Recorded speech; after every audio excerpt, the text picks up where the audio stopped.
Oh, I just farted. It's because I ate too much beans. Speaking of beans, where do you guys listen to podcasts? I don't know. Well, wherever it is, you're probably wrong.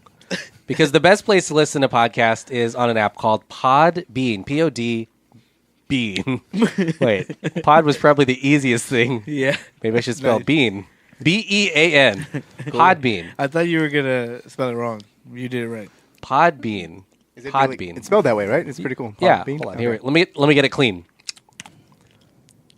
Podbean. Podbean. It's a great app. It lets you subscribe to your favorite shows. It has a great list of suggestions based on what you listen to. And my favorite part is it lets you comment on specific episodes and interact with the show, including this show, Countdown to Infinity, an Avengers podcast, and all the other Dolphin Pod shows. So download Podbean today. It's a really great way to listen to pods. Story didn't end there. How could there have been only one? And he's back in business. Is the worst idea in history of bad ideas. Part 2 is the final chapter in the violent history. This time, it's personal. You're after something. Is it revenge? Money? Or is it something else? You look good. A little rough around the edges, but good. Heard about a job. Big shot gangster putting together a crew. I'm a driver, and I'm a flyer. I waited a long time for a shot like this. What do you think? Well, what do you know? Welcome to... Jeez. Okay, we're back. Welcome to another episode of Revenge of the Sequel, the podcast just about sequels. Thank you so much for joining us. It's been a while. It's been a minute. This is the... John, shit. what are you God doing? damn it. John, that was my line in the script. Yeah, I know, It's sorry. been a minute. Who's that? A cameo. Whoa, this is like a Deadpool movie. Nice. A cameo. But that's not what this is about. This is the very first episode back from our hiatus, almost a year long. How do you guys feel? We came back from vacation. Has it not been a year since then? A little bit more tan. I don't know. A year, time is relative, John. It's been 20 years. That's true. We did Last based Jedi. on when In you December? All right, it's been half of a year, okay? But that's a life of an entire bug, I think. Yeah, I'm sure more than- Flies dying like in 36 hours, I think. Wow, that's depressing. It's been pretty crazy. We went through like a Marvel little phase there, if anyone kind of Yeah. knows what we're talking about. went through a little Marvel thing there. Yeah. We watched every single Marvel movie starting from Iron Man. I feel like I'm doing the beginning of. Yeah, exactly. Yeah. But we made it a podcast called Countdown to Infinity. A lot of you are probably listening to this from there. From that, yeah. Yeah. Transitioning. We should probably thank everyone who actually listened to that because that was pretty awesome, guys. You Yeah, know, it you was said some fun nice while it stuff. lasted. I love you. Now Marvel stopped making movies. Oh, boy. Exactly. I'm just kidding. Cut it off. Shut it down. Yeah. Shut it down, guys. But yeah, we may do something with that podcast later on. But this is a podcast where we watch sequels. Some of them are new. Some of them are old. Some of them are great. Some of them are Not. perfect. Oh, shit, my bad. We love everything. La la la la la. No. So yeah, this week we're talking about a movie set in space. But before that, let's introduce ourselves. My name is Manny. Hey there, guys. I'm John. This is Andrew. And this is Lex. Wow, that was unsolicited. You weren't supposed to talk Unwarranted. until 30 minutes in, Lex. I'm sorry. Lex, how are you doing, buddy? I'm doing great. I'm doing wonderful. I'm glad to be back. And a year took a toll on me because it was a year. I mean, I'm really excited. Starting some things on my own, and This isn't the plug section yet. no. No. I'm just. You asked me how I'm doing, eh? You need to respect the formula. No, you can plug it now. I don't care. No, I'll plug it later. Okay. That's fine. But That's I've been doing some things on my own, and You're then plugging your plug. You're like, hey, Yeah. stick around for my plug. You're like, hey, fast Okay. forward to 58 minutes, 43 seconds, and you will catch my plug. Catch my that'd plug. That'd be cool if we could. I will stop now. Just pass it on to someone else. well, so the last episode we did with you Now you're was interested. Last episode with me. I know what it is. Countdown. We did a countdown one with you too. Oh, okay. Were you talking about like this Revenge. series? The last Revenge sequel episode we did with you was Annabelle Creation. 2 Creation. That's right, yeah. Oh, that is correct. So that's been a minute because we did it over at Geekdom, right? Geekdom. Yeah. Oh no. I'm just kidding. Yeah, we did. Oh shit! Yeah, that was really cool. I think it was a good ep. I still have my sub. So You still have your what? my subscription to them. Oh, okay. I thought you said your stuff. It sounded like you were like, it sounded like you were saying something you weren't supposed to be saying. You're like, No, like You know the stuff. The stuff. I have my sub too. But you know what? It feels like But we also recorded an episode of Countdown to Infinity with you. that's why I'm thrown off because I'm Captain, like, yeah. yeah. What did we do? Captain America. Captain America, Nice. the first Avenger. Yeah. Nice. A heavily downloaded episode. Statistically, one of the most downloaded episodes of Countdown to Infinity. I tweeted it like to a lot of people. It probably wasn't because of your tweet, though. Oh, I'm just kidding. Yeah. But yeah, anyways, we'll try really hard not to talk about Countdown to Infinity, although 50,000 unique listeners, not shabby. I Am mean, I you right? should go check it out if you like that stuff. But who doesn't like Yeah. Mark? No, I mean, if you don't like it, then you're wrong because that's a lot of people. But this week we're going into space. We're not going into space like Infinity War. We're going into space and time like in Infinity War. damn. Okay, it's going to be hard to Keep shake coming that back up. from. Yeah, exactly. We're talking about one of the largest franchises. Damn, that's still Infinity War. It feels like we're building up to something Marvel. We're talking about Solo, a Star Wars story. We're going to talk about what we thought about the movie, our first impressions, and then I'm sure John is going to tell us all about the troubled production. Yeah, John, you wrote a poem, didn't you? A poem. Yeah, it's a song. What? Oh, my alarm went off. Jesus. Ooh, hold on. Let's start over, guys. I mean, Oh God! cut. I'm just kidding. No, that alarm was for nothing. The alarm was to start podcasting. It's like, hey, You better start. keep on living. We've already started. We're ahead of schedule. Nice. But let's first talk about Star Wars. Obviously, it's a really important franchise, just in film and cinema. When we talk about just the business of it and just how sci-fi movies are treated now. But what do you guys think about these Star Wars story? I'm quotation marks, Air quote. air quotes. These Star Wars story prequels to the actual episodic series. What do you guys think about these little throwbacks to these characters that we liked? Well, I think that depending on which movies you're talking about, I don't know.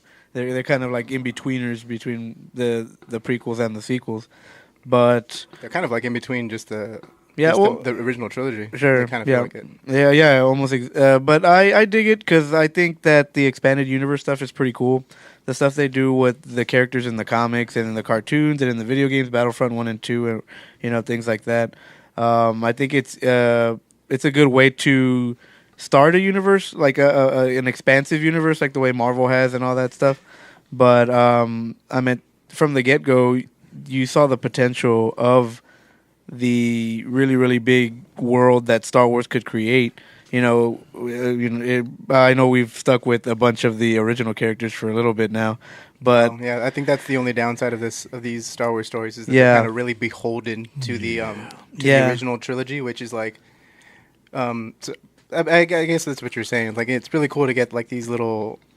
They're kind of a look into like other parts of this galaxy. Yeah, it's like the stuff you don't get to see. It's like in between the shots or whatever, just non-Jedi stuff in general. Yeah. They still find a way to No throw Jedis. lightsabers in there and throw in a Sith or a Jedi or two. But it is really, really cool to we're super lucky to have a Star Wars movie every year now. Whereas, We had to wait we used 4 to, years. Yeah, we used to have, and even between episode 6 and episode 1, The Phantom Menace, it was a long time. Yeah, so. more 15 than- years? Yeah, 15, Yeah. a lot longer than that. Yeah. So I know a lot of people, they take it for granted and they go shit on a movie like this or whatever. But You're lucky. Yeah, exactly. Because one day you won't get them like that anymore. Oh, damn, that's a threat. Yeah, And you're just- exactly. Yeah, you're driving Star Wars into the ground. Oh, I thought you were going to kill them. Oh yeah, that too. You're threatening people. Tomorrow, you might have to wake up tomorrow. Yeah, It's weird that these offshoot movies, I guess they have to be so close to the original because that's the whole point of it. It's almost like pre-sold tickets because it's Star Wars and it's a character you love, it's not a bad investment because they know you'll go watch it, and it's not so much crazy news. I mean, these are new stories, but these are not completely new characters and completely new storylines. Even Rogue One had a lot of the knowledge from the other films that informed it. It's kind of wild, and I'm not sure how I feel about these prequels because we'll talk about it specifically with this movie, but a lot of the things that they say in passing in the first movies, or a lot of the stories they talk about or legends they talk about, in my head as a fan, I have this crazy idea for what it is. Or I read it in a book or I saw it in a comic, and to have someone try to make that into a thing, just the expectations are just super duper high. Super high, because I'm like, man, I spent my whole life thinking about what the Kessel Run was, or what this was, or what that was, and for them to be like, you know what, let's film it. Yeah, this was it. It's kind of wild to think that now we're seeing these things that we used to just imagine in our heads, and we're gonna talk about later on whether that's a good or a bad thing. Yeah. But it makes sense that they're attaching them to characters people love, because it's not, as a studio, you're not second guessing whether people will watch it, because you're like, oh, everyone knows what Han Solo is. Yeah. Right. Mm-hmm. Wild stuff. But let's talk about Solo. What are your first impressions on Solo? Yeah, so I mean, to piggyback, it's definitely something not to take for granted. And when it comes to like a first impression, it's the thoughts that I had going into the movie. It's not the same as other Star Wars movies. I kind of already had set expectations low. It's a movie that I just wasn't too super hyped, but I've done that before in other movies, and I come out pleasantly surprised. And in terms of first impressions, I am pleasantly surprised because it did exceed my expectations. Now, granted, once again, I lowered them on purpose, but it gave me a lot of things that I liked, and I think that's something that I wasn't expecting at all. I thought it was going to give me more things to hate, and there are some, but at the end of the day, I think I walked out with, okay, there was more surprises than disappointments. Right, there was more pros and cons. Yeah, and I mean, for a movie that was, we'll probably talk a little bit more about, but for a movie that was Frankenstein together, I didn't really catch a lot of that. There were some things here and there, but once again, I honestly think it's a good filler movie, but that's what it is, and you would never think that a Solo movie, people's every favorite space cowboy, you wouldn't think that he'd be just that, just a good filler. It's not a great filler, and it's not a great franchise to carry on, but I did like the seeds that they've planted, and they gave me some things that I liked. Ooh, the seeds. Later on we'll talk about those seeds. You can call us farmers because we're planting seeds. We're hoeing. Hoeing seeds. Andrew, what were your first impressions? How many times have you seen the movie? I have seen it the most, 3 times. I've seen it 3 times. Somebody has $15. Yeah. What did you think? So you've probably seen it more than all of us. Yeah. What is what do you think? Yeah, so the first time I was the same way.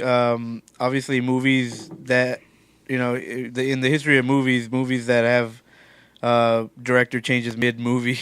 Never good. Never, yeah. I mean, sometimes good. Right. What was the Wizard of Oz had a director change at the movie. I heard it Justice League. Yeah, exactly. Let's not bring that up, John. Sorry, I had to Just kidding. No, I agree. That was the example, the bad example. Yeah. But Sure. I think, sorry to interrupt you, Andrew, but I think I'm this done. was... I'm out of here. I'm just kidding. I think this was more than midway done, though. Yeah, 70% probably. Yeah, so... Yeah. I mean, that's And even a bigger feat. They went back and obviously, some of the reshoots were still happening 2 months ago. Yeah, 3 months ago. yeah.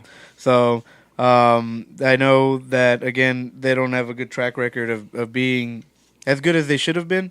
But I think that it was pleasant fun. I think if you didn't like The Last Jedi on how it went it was too different, they're pushing too much of the new characters that I don't care about or whatever, these classic Star Wars friends that are attached to the originals. This was for you, baby. Yeah, exactly. Yeah, it does seem like an and Han Solo died, apology and for, you could tell that everyone was so sad and hurt by it. It was almost like a national tragedy. So they were like, Oh, hey, a national tragedy. Yeah, well, I mean, like, how many people were flipping out, you know? Not an international tragedy because these movies are bombing in China. Yeah, exactly. Nice. Too soon. But yeah, but anyway, Too soon. yeah, it makes sense that they would try to give you more of Han Solo, and the only way to do that is to go back. And obviously, Harrison Ford isn't fit for the holster anymore. So Have you seen him without a shirt? yeah, exactly. It looks like over catcher's mitt. There you go. I was trying to think of it, but yeah, but I really did like it. Seeing it 2 more times, I like it even more. And more. I think it's one of the more rewatchable ones. I like the cast. I never thought I'd see Woody Harrelson in a leading a Star Wars movie or Outside of his bar in Cheers. Yeah, exactly. And Donald Glover was a really cool addition, and so was Emilia Clarke. But the guy, what's his name? Alden Ehrenreich or something? Alden, yeah. Oh, yeah. So he should, to me, his performance should have been worse because obviously you have a preconceived notion of what Harrison Ford is, and you're like, okay, someone can't be Harrison Ford, you know?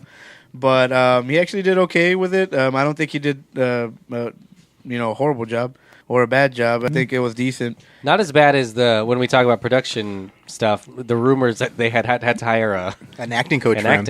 Yeah, exactly. It wasn't that crazy. Yeah. And people, again, I just like to make big deals out of these small things. Yeah. But it was really memorable to me. And now when I do see like Return of the Jedi, when I see Lando taking down the second Death Star, it means that much more to me because I was like, oh, that's awesome because this is the last time he flew the Millennium Falcon or things like that. The last time he interacted with. Oh, well, we're not doing the spoiler part yet. Yeah. Well, way to go, John. Oh my! Jumping ahead. First the plugs, now the spoilers. This is back. Whoa! Don't turn it on me. No. We're Benjamin buttoning this episode. Yeah, we're playing it from reverse. Reverse, baby. Reverse cowgirl. So I'll talk about mine, and then you can talk about yours. Is that cool? I like how you always go first, Manny. Huh? Go ahead. You went first before all of us, Lex. Okay? Yeah. So if it's about who's the gentleman and who's the lady, then I think I'm sitting pretty where I am, ma'am. This movie, I think as a film, this movie was pretty dense. Probably way more dense even than Rogue One, which we shouldn't be comparing too many of these movies together. But yeah, it's odd because I didn't have as much of a problem with Han Solo as an actor than I did as him as a character in this movie. You say his name like the way Lando says it. What? Han Solo. Yeah. Han Solo, yeah. Me and Lando Calrissian. So I thought he did fine, and I think what's important to remember too is he's playing Han Solo before he's the Harrison Ford before Han Solo. He's Han Solo, yeah. He's not there yet. He's not developed there yet. As a man, no, as a character, but the nuts have not dropped. Oh no, but I think we're introduced to a lot of crazy concepts in this movie. There are some very impressive scenes and set pieces, like the Kessel Run. But there are some themes that I thought were close to being what they probably wanted them to be. Yeah. And the biggest one I'm thinking of is like this. Not drug lord. They don't smuggle drugs. Yeah. This kind of gang lord or this... It's like a crime underworld. This crime underworld storyline that kind of fell through in some of the movie. I saw somewhere... I think, Andrew, you posted that it was one of the highest grossing heist movies of all time. Yeah, it is the highest grossing heist movie. Yeah, and because ultimately it struggled that line between heist movie and then this underworld crime movie, and then also like an action adventure / comedy movie. Yeah. But yeah, it did feel kind of thrown together. But I will say to Ron Howard's benefit is he really did focus in on trying to make it all about Han. So I think maybe what he did was cut out a lot of the fat off of the movie. For sure. And there was just a lot already there. But I think he probably made it more focused as a movie than what it may have been before. It may have been, yeah. But yeah, I still enjoyed the movie. I think you watch it 3 times. I'll watch it one more time. One more time. Yeah. I'll keep watching it. I mean, it's still it's set in a Star Wars universe. Yeah. It gets the feel of a used future that isn't perfect. introduces new elements like that haven't been seen before on screen. Yeah. Which is pretty cool. It's really just impressive on how many different stormtroopers they can make. Yeah. I'm just like, holy crap! Like, There's one new every movie, right? yeah, That's totally they true, upgrade the snow troopers in this one. They have these magnetic boots and they're walking And on the train. it's I'm funny like, oh my because God, the this is whole point awesome. of being a stormtrooper is everything is uniform and the same. Yeah. But there's like a million different kinds. When they You can introduced be the mud jumpers, There's too. a diverse Yeah. group of stormtroopers out there. Yeah, John, what yeah. did you think about Solo? Actually, going in, I've seen this movie. This will be like my second time watching it actually today, right before this podcast. The only reason I felt like I really had to watch it a second time is because me and Drew saw it the first time, and I was really on the fence about it. Like, even coming out of it, I was kind of weird. Like, I had Doctor Strange vibes. Like, I was like, is that really it? Like, I don't know if I'm like... Countdown to Infinity. Another reference. There's another- Poor Doctor Strange. There's another plug. He used it as a negative I connotation. know, that was sorry. They really Doctor Strange the shit out of that. I thought they made a good movie. I'm gonna lean into it. I thought like my reaction was almost like Doctor Strange. So it was like I kind of got out of it thinking like, I mean, is this really it? Like that's the best they can do?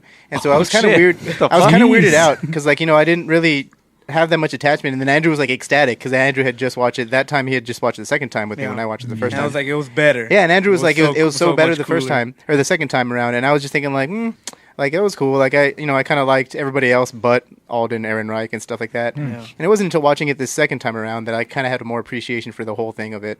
I do, without getting into spoilers because we're obviously going to do that here in a second. The first impressions, like, I really, really enjoyed the expansion of just the mythology because you get all of that stuff in like I love the Clone Wars. I haven't gotten to Rebels yet because I'm still watching the Clone Wars. But the Clone Wars TV series is awesome. Like it's everything that I feel like that George Lucas wanted to do in the prequels, but a little bit more well executed. And I got that exact same vibe, like a very standalone adventure. Yeah. Like the way some of those episodes in the Clone Wars are. I got that from Solo. Super episodic. Yeah, it's very episodic, and it's regardless of the content, which because it's a story about Han Solo, and I still think kind of like it, it's very very unnecessary because we got his character arc in the original movies, And it's odd because unlike other movies, how it ends. Yeah, like you're not looking It's for weird. like, oh, he's gonna die. Yeah, Or you're not worried, Oh, Chewbacca's almost, gonna yeah. die or something. right? Again, but I'm like not worried. Those like that aside, the movie is just really really kind of it's a lot of fun. Like I didn't think it was going to be this much fun. Even watching it the second time, like I was not dreading it, and I think I had like a little bit of a push and pull. Like, should we just watch Deadpool 2 again or something? And because I mean, that's they almost Doctor Strange that one. I really liked Deadpool 2, and I kind of like in my head I preferred it a little bit more to Solo. But watching Solo that second time, I had a whole lot of fun, and I just if anything, it's just a really cool. It shows what Star Wars can be if they're not really focused on, at least like with that criminal underworld element that you guys were talking about. If you focus like more stuff on that, because the universe, I'm assuming, is a big universe there. So like it's refreshing to see something that's like like especially also just the tone of the movie too. Like it's just that you've never seen like an actual like space western, almost like Firefly, set in the Star Wars universe. So it's pretty cool. It's odd because it is kind of like that space western, but it follows a lot of the same formula that some of the other Star Wars movies have, and the formula is I mean, some people will call it a cliche or a trope at this point, but it's you have a sassy droid, you have a moral backbone, or someone who's like on the gray line of of the movie. The group that they pull together a lot of times are similar to other Archetypes movies. in the you have a archetypes in the strong movie. female role. You have so it's weird and Wookiee. Wookiee. This You movie have has a Wookiee. This movie has literally. a Han Solo character that's not actually Han Solo. Yeah. But to me, it was super interesting to see like a love story in the Star Wars universe because I know we got it with Padme and Attack of the Clones. Yeah, Oh, yeah, exactly. like a and direct- that was the worst on the I hated face. it. And I hated it. Yeah. So I You was don't like when damn. he used the Force power to cut the pear? No, hell no. He's like, When you're he talks breaking to my the heart. The sand. Can you imagine if he had shot that pear like too fast? We, On the Wong pipe. Anakin, and we have to write the line. We have to do. I'm gonna get a scene printed out of them two from Attack of the Clones, and we need to read it. No. as like it's a live thing because their lines are so good.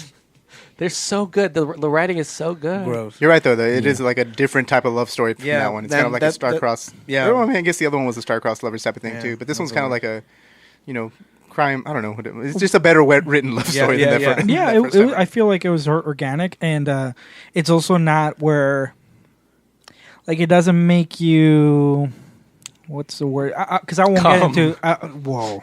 I won't get into spoilers yet, of course. But like it doesn't make it seem like they're stepping on what Han and Leia had. Yeah, that was yeah, true definitely. too. Well, because Like, even I think- in the comic, he's got a wife before Leia. Whoa. Yeah. Wow. Thank you for telling me. That really sure, yeah. that really fucked me. You Yeah. could have It's not- just told but me. it's also Exactly. not what you think it is for either. Like Right. they married for like some sort of like weird like Yep. type of like for like some sort of deal, Citizenship. like citizenship, like something like that. Yeah. reminds she's- me of a certain country. I She's know. Canadian. Yeah, exactly. No, but yeah, I think like it didn't overstep that. It didn't make me think like it didn't make me feel like, oh shit, like they're mimicking certain things that Leia and Han had. I'm glad they didn't step over that, and also it didn't make it like as strong as a bond where you're like, oh shit, like what about Leia? Like don't make me forget about Leia. I think it was very well. Yeah, her balanced. cameo in the film was good. I'm just kidding. She doesn't have her CGI cameo as a 13-year-old. Stop. Nice. I think it was very well balanced, and one of the surprising elements, like it I don't want to say it was the glue of the movie, but it's definitely something where it gave it a backbone, like you said. Well, it's supposedly the reason why he is doing everything What he he's does. doing, yeah. Well, we'll go into the spoiler full zone now, so everyone take your pants off. Shit. We're about to fill. My pants were off. What up the fuck are you talking about? with spoiler? Yeah. No like- wonder it smells like old ham. Yeah. God damn it. All right, we're in the spoiler zone now. Our pants are off. We're sitting on each other's thumbs. Well, John, let's go into the torrid production. Obviously, this shouldn't affect how we judge a movie because it's just fun to talk about. Right, It's yeah. just fun to We dish. are critics. But this might be fun to talk about. If Oh anyone my god, we're gonna have so much fun. if anyone's been following the production history, I mean, this was very public too. Super. Yeah. Yeah, last year, obviously, everyone knows the story that Phil Lord and Chris Miller, who were the original directors of this movie, they're What the else ones- do they make? Like Lego? They made the Lego movie. They made 21 Jump Street. They made 22 Jump Street. Yeah. They were they were EPs. 23 No, they were Jump EPs on Street. How I Met Your Mother. I think like that was one of their earlier jobs. Interesting. I didn't know that. Yeah, that's pretty cool. In their version, Han Solo and Chewie were gonna go to high school. Oh, Fuck shit up. And that's how I met your mother. Here's the thing, though. When I heard that Phil Miller and Phil Lord and Chris Miller are actually we're making a Star Wars movie based on Han Solo, that's what sold me. Because before when they were like, oh, a Han Solo movie's being made, and I was like, what the fuck? Like, Yeah. Harrison Ford is Han Solo. There's no way they can make a Han Solo origin film because like why? Why would you make why? You're just kidding. Because why? Well, yeah, exactly. I mean, I could just really just end it at that because why? Like, you get his original Fuck yeah. arc. That's like making. I mean, they're making a fucking prequel to Die Hard, even though we got all we had about the character. Like, what makes him really? tick? Yeah, It's we've like got what making makes him tick. it's like making a Titanic prequel of the boat. Yeah, exactly. It's like we've already seen like what saw him die. matters about it, and so like so I was really on the fence of that. And then when Phil Lord and Chris Miller got fired, I literally lost all hope of this film because like they fired him, and that was the whole thing. Yeah, fuck you, Ron Yeah, Howard. exactly. He lost. Also, like This is Arrested Development. Ron Howard gets brought in, and then like I'm just thinking that this is going to be a very safe choice. Like it's like okay, I get it. Ron Howard comes in. Ron Howard. I'm not saying Ron Howard's a bad film director. He's Apollo 13 is awesome, and all this other stuff is awesome. Loved you on Happy The Days. Da Vinci Code, Cocoon, Come on. The Alamo. Happy Days. Cocoon and Happy Days. I won't go for the Da Vinci Code, but How dare you? What's It's that? because you're one of them. What's that animated The movie he Illuminati. made about the way your body fights like Treasure disease Island. and stuff? Oh, What? Osmosis Oh, Jones. Osmosis Yeah. Jones. That was a fucking Yeah. great movie. did he make that for real? Yeah. Bill Miller. Holy shit! Oh my god. Bill Miller's barbecue was in that movie. No, Bill Murray was the human, right? Bill That's Murray's awesome. barbecue. Yeah, that's a great movie. Yeah, that is. And, So Ron Howard, his style of film is very different from Phil Lord and Chris Miller. right. Absolutely. Yeah. I And feel like they're very irreverent. Oh, he did to- Rush. Boom. did Rush and In the Heart of the Sea was most of his recent stuff. Yeah, but yeah, I guess. But you're right. Like the reason I'm saying that is because those movies are cool and everything. They're no Phil Lord and Chris Miller movies, which are very zany, Yeah. very fast paced, quick cuts, almost Edgar Wright-ish in their gags and stuff. I agree. But Disney don't play that. Yeah, exactly. And Disney doesn't play that. Yeah. Apparently, they were making a movie. Their production style basically was a little too different for what Lucasfilm was looking for. Apparently, they were making it. The main thing that happened was they were clashing with Kasdan. With what's his name, Lawrence Kasdan, The screenwriter. the screenwriter, yeah, who also wrote a lot of Star Wars installments. The He wrote story weaver. He wrote Empire and I think Return and Force Awakens. Yeah, so he's technically you can't That's tell him he old school doesn't. versus new school. You can say he doesn't know anything about Star Wars. He wrote like some really good Star Wars. So they're the directors were clashing with them because they were shooting nothing but improv scenes, and Kazdan was like, "No, you need to Give me a location. This is America. you." Oh my God. So they kept doing like scenes like that, and Kazdan was like, "No, read off the script." He's like, "We should shoot it like this." I wrote this. And so yeah, Delphin is gonna play the roles like Lord- what I'm Lord saying that right Kazdan. now. Yeah, I'm sorry. Yeah, this is a new Audible book. Solo, a destruction of a production. Destruction of production. Damn, this is America. So you had so in order to please Kazdan and Kathleen Kennedy, Please. they would shoot it like straight up, like right as it is, and then afterwards, like, all right, cool. So now that we got that scene, now we have the script. Let's shoot it a couple of different times. Well, what's interesting is this is the way Judd Apatow style, and basically. Gareth Edwards shot the similar way. He had an issue when he was filming too, because he would have something in his production notes called Indie Hour, where they would film everything to script so that not Kathleen Kennedy, but so everyone would be okay. We shot coverage, we did it, and then Indie Hour would be when they get to film whatever they wanted to. Right, and yeah. he found that process really draining because he was almost filming 2 movies. Right, like one that they're telling him to do, and then one that he wants to make. Yeah, and that's why he's not making any more movies big for a ones, while. yeah, big ones, yeah. So it is interesting that they chose these directors who have these styles, but it's also interesting because when we talk about the casting of the guy, what's his name? Alden Ehrenreich. Oh yeah, Alden Aaron Reich. Reich. And we talk about the rumors of the casting choices. It seems like Lucasfilm casted him, and then Phil Lord and Chris Miller wanted him to be almost like maybe funny or something. No, I think like Phil Miller or fucking shit. Like I'm just gonna call him Phil Miller. Like, Bill it's just, Miller like, it's just, and like, Bill Murray. Phil/Miller. Yeah. Those two guys, they're the ones who hired him. I think they're the ones who hired him, and then they may have saw something in him, like that they could probably mold into like a comedic actor, which is really not what it's they not interesting. what Star Wars Not what, wanted. yeah, This is the Bible to them. Apparently, Kathleen Kennedy thought, like, when she hired them on, she wanted them to just take a comedic approach because Han Solo has there's a lot of potential for comedy there. Yeah. 1 joke per hour. So they thought that was going to happen. No, they thought they were being hired on to make like a comedy, like an actual straight up comedy. Oh boy!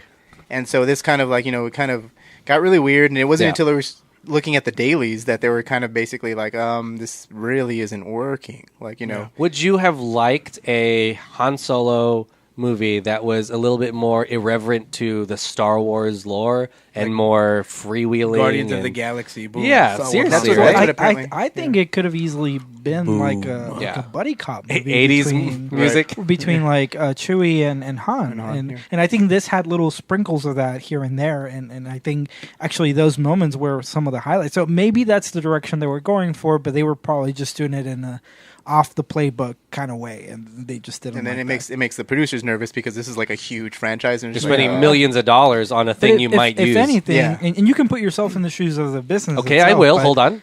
Here we go. Let me just tie this right here.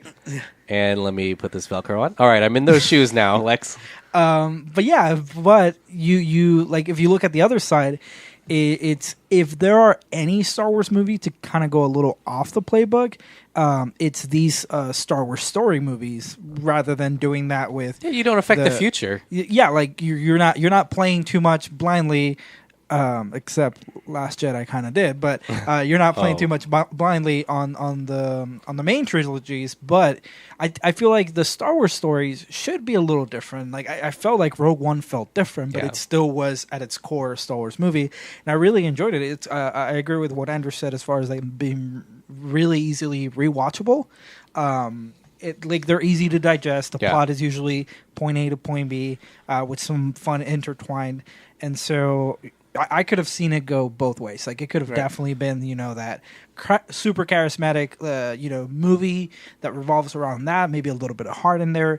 But once again, I think they make the right calls in trying to protect things and play it safe, especially after the backlash. There isn't a Star Wars movie that is just straight up a comedy. Here you go. Here's free reign of a Star Wars movie. Yeah. I don't think that'll ever happen. That doesn't happen. And I think that's what Andrew just said right there, like the free reign. I think that's what all these directors like expect. Gareth Edwards and Phil Lord and Chris Miller, and even like Colin Trevorrow. I think they all like thought that. Like I think like they need they were me. giving. We need dinosaurs. I think that's what they thought they were doing. I think that like they thought they were getting the keys and they're just like, oh, let's go out and just make our own version of this. And the only person who did that was Rian Johnson.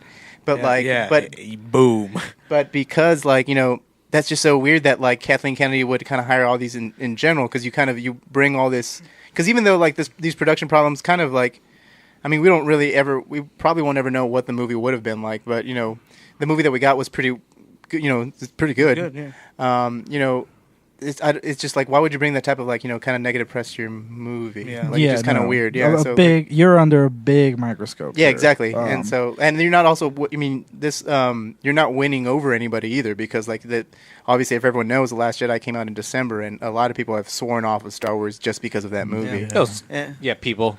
Yeah, those damn people. Interesting. Yeah, those bitches. And it's also a different fan base of any other fan base in all of pop culture is a Star Wars fan base because it's spanned decades. Marvel, Countdown to Infinity, an Avengers podcast, number 20 on Spotify. The Marvel Cinematic Universe is something that's fairly new. So although we talked early on about all the world building that they were trying to do, there isn't a lot of now there is, but there wasn't a lot of emotional connection early on to those movies. Mm-hmm. Those were just fun, entertaining movies. And, there were comic books, but the actual films themselves, the audience were like, okay, dude, sure, whatever. Let's try that. For Star Wars, it's not that way at all. The Star Wars fan base is very different, set in their ways. They are cutthroat. They are hardcore. They have, and even Did you say they're fucked up? Yeah, what? they What will did you fuck say? you up. They will fuck you up. Oh yeah. I thought you're like they're fucked up. I kind of forgot what I said.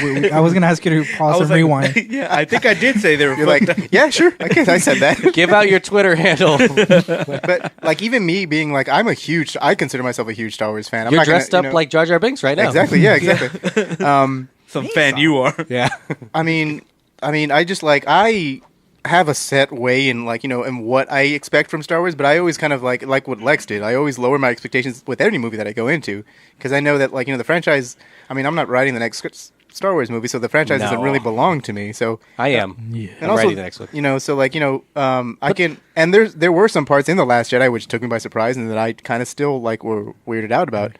But and even stuff in this movie I feel very strongly about one part that we will get to. Yeah, maybe Andrew, at the end. And Andrew loves it. And maybe I'm in a hologram. Maybe right now. Yeah, exactly. Well, what's weird too is you talked about how fans are like rabid. You're not writing the next script, but George Lucas, who created the film, gets a lot of flack from the Star Wars fans, and he made it. So technically, everything he does is the way that he imagined this thing that he made.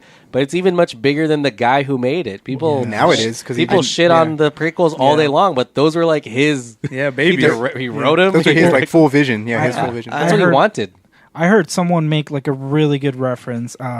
Cool on YouTube. He basically said like, hey, like we're a fan base, right? Like we all make up what it is the fan base of Star Wars, but we hate some of the new stuff. But then the guy who created it, we basically took him out of the business, and he wanted to sell it because the prequels he got shit about it. You didn't like those either. I don't want. He was like, I don't want to make these anymore, and he sold. I think that eventually, over the years, he's like, I mean, I'll sell it. I'll sell it. That just shows you the fan base fandom. kicked me out. Yeah. So you're totally right. It's bigger than him. It's big. I even say like Disney is really smart in what they did in getting the franchise and rolling it out, pushing it so quickly. But at the same time, I think this is when they're realizing this fan base could even be bigger than Disney. Not that they can't handle it, but I'm saying like now I think they're seeing the bigger scope, and it's like shit. Like we thought we were big enough to control this. Turns out they're not. I mean, that's apparent also in the box office numbers that's coming out for Star Wars or Solo: A Star Wars Story. Because personal best for Ron Howard, though. Personal best for Ron Howard, and all, hats off to everyone. Hats off to everyone who's worked on the movie. Yeah, it's a pretty great movie. It's a good movie. The cast is solid, right? Yeah, but it is. It was released in a crowded summer, and there was Andrew was talking about like the marketing campaign was non-existent up until 2 months ago. Mm-hmm. Right? Like, you didn't hear anything about it up until 2 months ago because they just finished it. But they just finished it, and also like The Last Jedi just came out in December. People dropped off of that. Well, people got used to having a Star Wars movie every December, so that throw this one out there without summer. marketing it well. with every could've been, other yeah. movie. It's with- going to get buried. with every other, Yeah, there was like blockbuster. it was Avengers Infinity War, and then like 2 weeks later Deadpool, and then right after Deadpool was Solo, a Star Wars Yeah. story. Like, and then Yeah. so you're just kind of competing with, Ocean's 8. And The it- Crowded Incredibles Summer. 2 are going to come out. Boom. and then but also like the Crowded Summer, but also I think like the marketing campaign had a whole lot to do with it. I think people's Yeah. notions, there was a whole lot of factors into it, but I think it's at the end of the day it comes down to they may be losing like some of their fan base either because of how common it is or because of the direction they're taking with the franchise. Yeah. I think they definitely dropped the ball in the marketing department because after the bad press, after Last Jedi, you have to show us things and you have to tell us this is different or this is Worth it. You have to come by because of this. Well, and even with the director change up, they didn't budge the date that they were going to release it in. And Oh, I no, think, not at all. I think that might have been a mistake as Yeah. well, because if they had released it, a month later, 2 months later, when no movies are out, or you could have had that much more time to push it, Yeah. then maybe it would have been a little better. But people will go see it. It's summer. Yeah, People will go to the absolutely. movies and then they'll want to see something else tomorrow. So they'll go watch this one or Deadpool or whatever, Infinity War, and all these other Yeah. summer And movies. objectively, just as a movie, it's fine. It's Yeah. Right, beyond all the exactly, fandom and stuff like that. If you were in a country where Star Wars wasn't as big a hit, which is a lot of the countries it's releasing now, is just this. It's not. Yeah, it Yeah, doesn't Force do- Awakens was the first opening of a Star Wars movie ever in certain. Yeah. in China, and it was Yeah. almost. It wasn't a dud, but it wasn't as big as anyone thought it was going to be. Like it's a good thing to watch. Yeah, Right. I think the DVDs are actually going to do a pretty good job. I think it's actually going to compare well. DVDs? No, I mean like What about those everything Blu-rays? every Blu-rays. Yeah, well, I think like everything post once it starts Theatrical rolling release, yeah. out, I think it's actually going to do good because Once it's then- on Spike TV, You're saying that word of mouth will help it too. Yeah, absolutely. Because I think like people, once again, even if you heard the bad press or even if you didn't, I think whether you're walking in blind with this or you're walking in with low expectations, I think it's going to do better than you thought. And word of mouth, it's going to kick in a little bit, revive it a little bit. But it's just it kind of sucks how the movie could have started off that way. Right. Exactly. John, go through the cast list so we can talk about who's in this movie. I know them all. So we have Alden. I don't even know if I'm saying his last name right, guys. Ulrich. I'm just kind of pronouncing it like the way we do it in kindergarten. Audience So let's- members, if you know Yeah. how to pronounce it, Open you can call invite. me Yeah, and exactly. just tell me what it is. Yeah, exactly. Do Leave that. a voicemail. Text Leave me. leave a video like comment on wherever if you can on any of these. Shirt is optional. What's shirt is Yeah, wow. Yanni, Laurel. I'm just kidding. So you have Alden. We're calling it Ehrenreich for it now. So Alden Ehrenreich as Han Solo. So he takes over from Harrison Ford from that thing. And then you have Woody Harrelson as Tobias Beckett, which is a very Han Solo like. He's Yeah, very it's like a very Han mentor. Solo-like, It's like a mentor. Yeah, exactly. But his character kind of resembles the Han Solo of the future, Yeah. as opposed to this Han Solo He's does. got like a more gunslinger. rugged. And he's like he's very rugged. He's very cynical. He's like Who are you fucks talking about? nobody. Harrelson's character. Woody Oh yeah, Harrelson. yeah. Um, And Tobias Beckett. This is one of the things that we'll talk about because a lot of these characters you're talking about are gang members or Yeah, in the crime crime syndicate, syndicate or yeah, and Hoodlums. all of them are people you shouldn't trust, and that's one of the lessons he learned in this movie. they're all outlaws basically. It's basically a space. They do Western what they movie. want. They look out for themselves. But Han is in love. Right. He's in love with Emilia Clarke's character, which is named Kira. Kira. Khaleesi. Yeah, Khaleesi is playing Kira in this MOD. one. Yeah, and then you have Donald Glover as Lando Calrissian, which This is America. he shines. Yeah. This is America, and where Lando is Donald. So that's pretty awesome. Wait, a good Donald in this one. Yeah, nice. The better Donald of our generation. Well, do you want to talk about him now or you want to wait? I was going to just go through the Yeah, three go- more names. yeah, go through three more. Give us Okay, three more. So Thandie Newton, great actress. She's amazing. She's in loads of stuff. She's currently in Westworld and stuff like that. Yeah. She plays Val Beckett. Not a whole lot to do, but she does shine in the stuff Yeah. that she's in.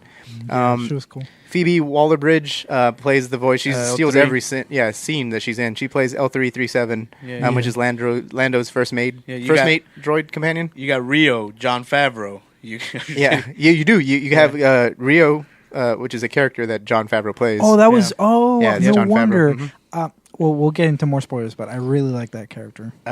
Two more Rio. people. Rio, John Favreau. the guy with like forearms. Monkey. Oh yes. Whoa, Yeah. whoa, Yeah. whoa! Two more people.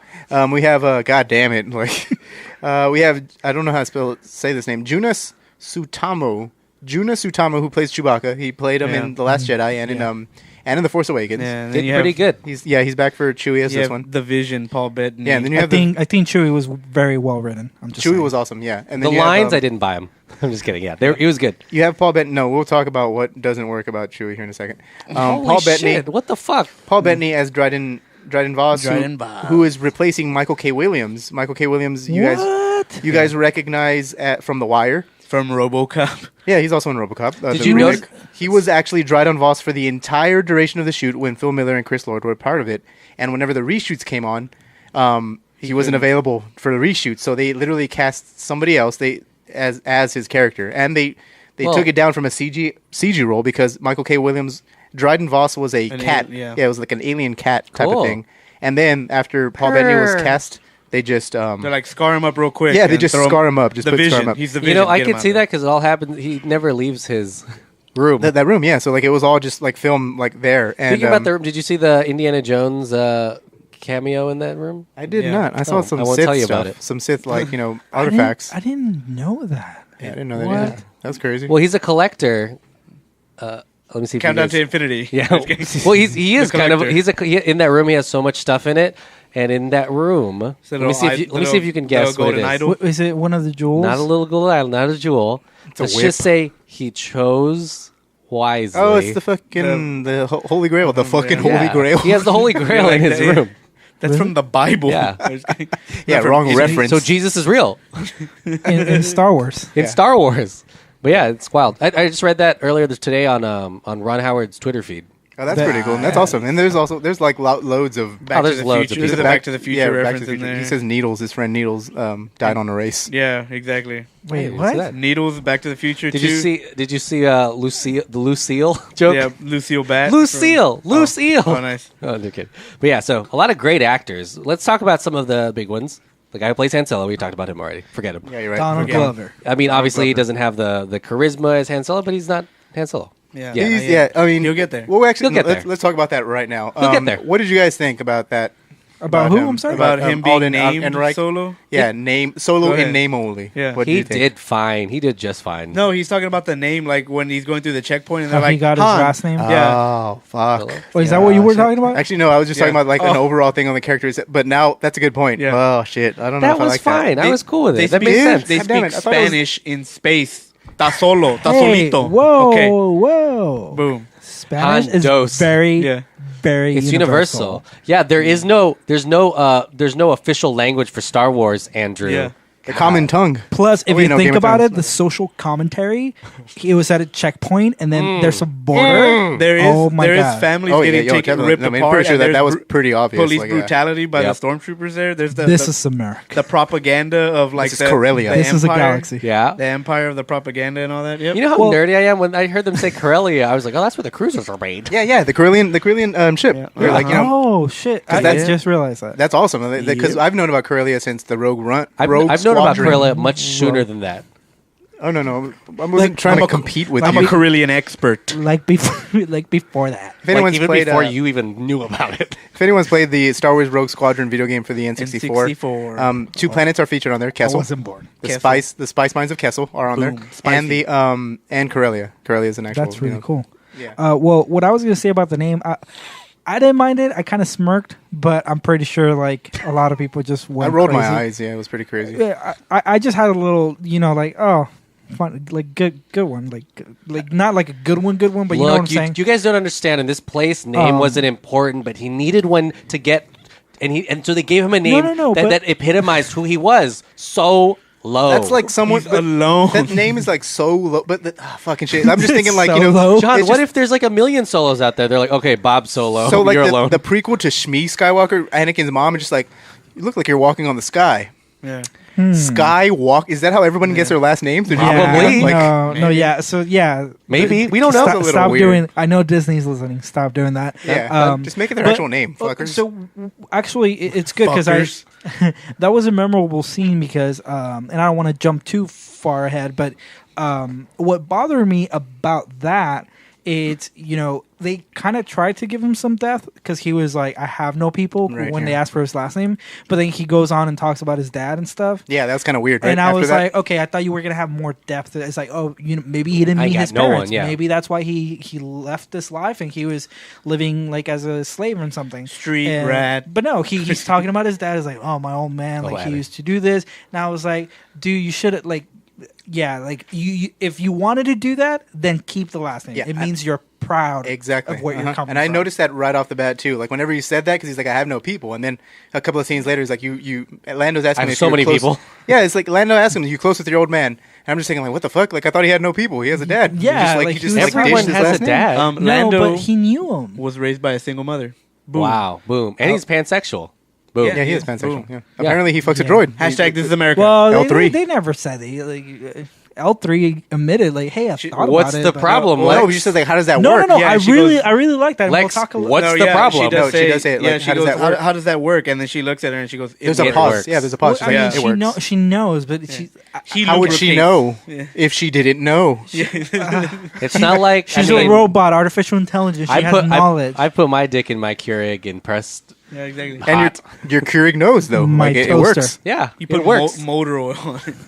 I slap motor oil all over my hard, veiny cock, and I shove it into the Keurig. And then in the morning, I make coffee, and it tastes awful. Wow. You just painted a picture for our listeners. Yeah, it's mainly the blend of coffee, not the motor oil and cum. But so yeah. What are you talking? What are you talking? What were you talking about? Let's talk about Lex Luthor. Let's talk about Lando Calrissian. Lando Calrissian. Some people say best part of the movie, best actor in the movie. Lando Calrissian. Does he epitomize who you think Lando is in the one movie he's in, or in the two movies he's in? But it's like a movie and a half. If you don't mind, I want to step into this because I'm a big Donald Glover. I'm a big man. I'm hot for him. No, I'm a big. Also, Lex is 800 pounds. He's bedridden. Accurate. I am so big. I live in the basement. I'm a big fan of Donald Glover. Both, musically, just an artist, producer, anything he pretty much does. I'm a big fan of. He's had kind of like a track record of distinguished career. The past couple years, like he's been doing a lot Emmy. of things. Well, he started on 30 Rock in the writers' room, and then it's funny guy.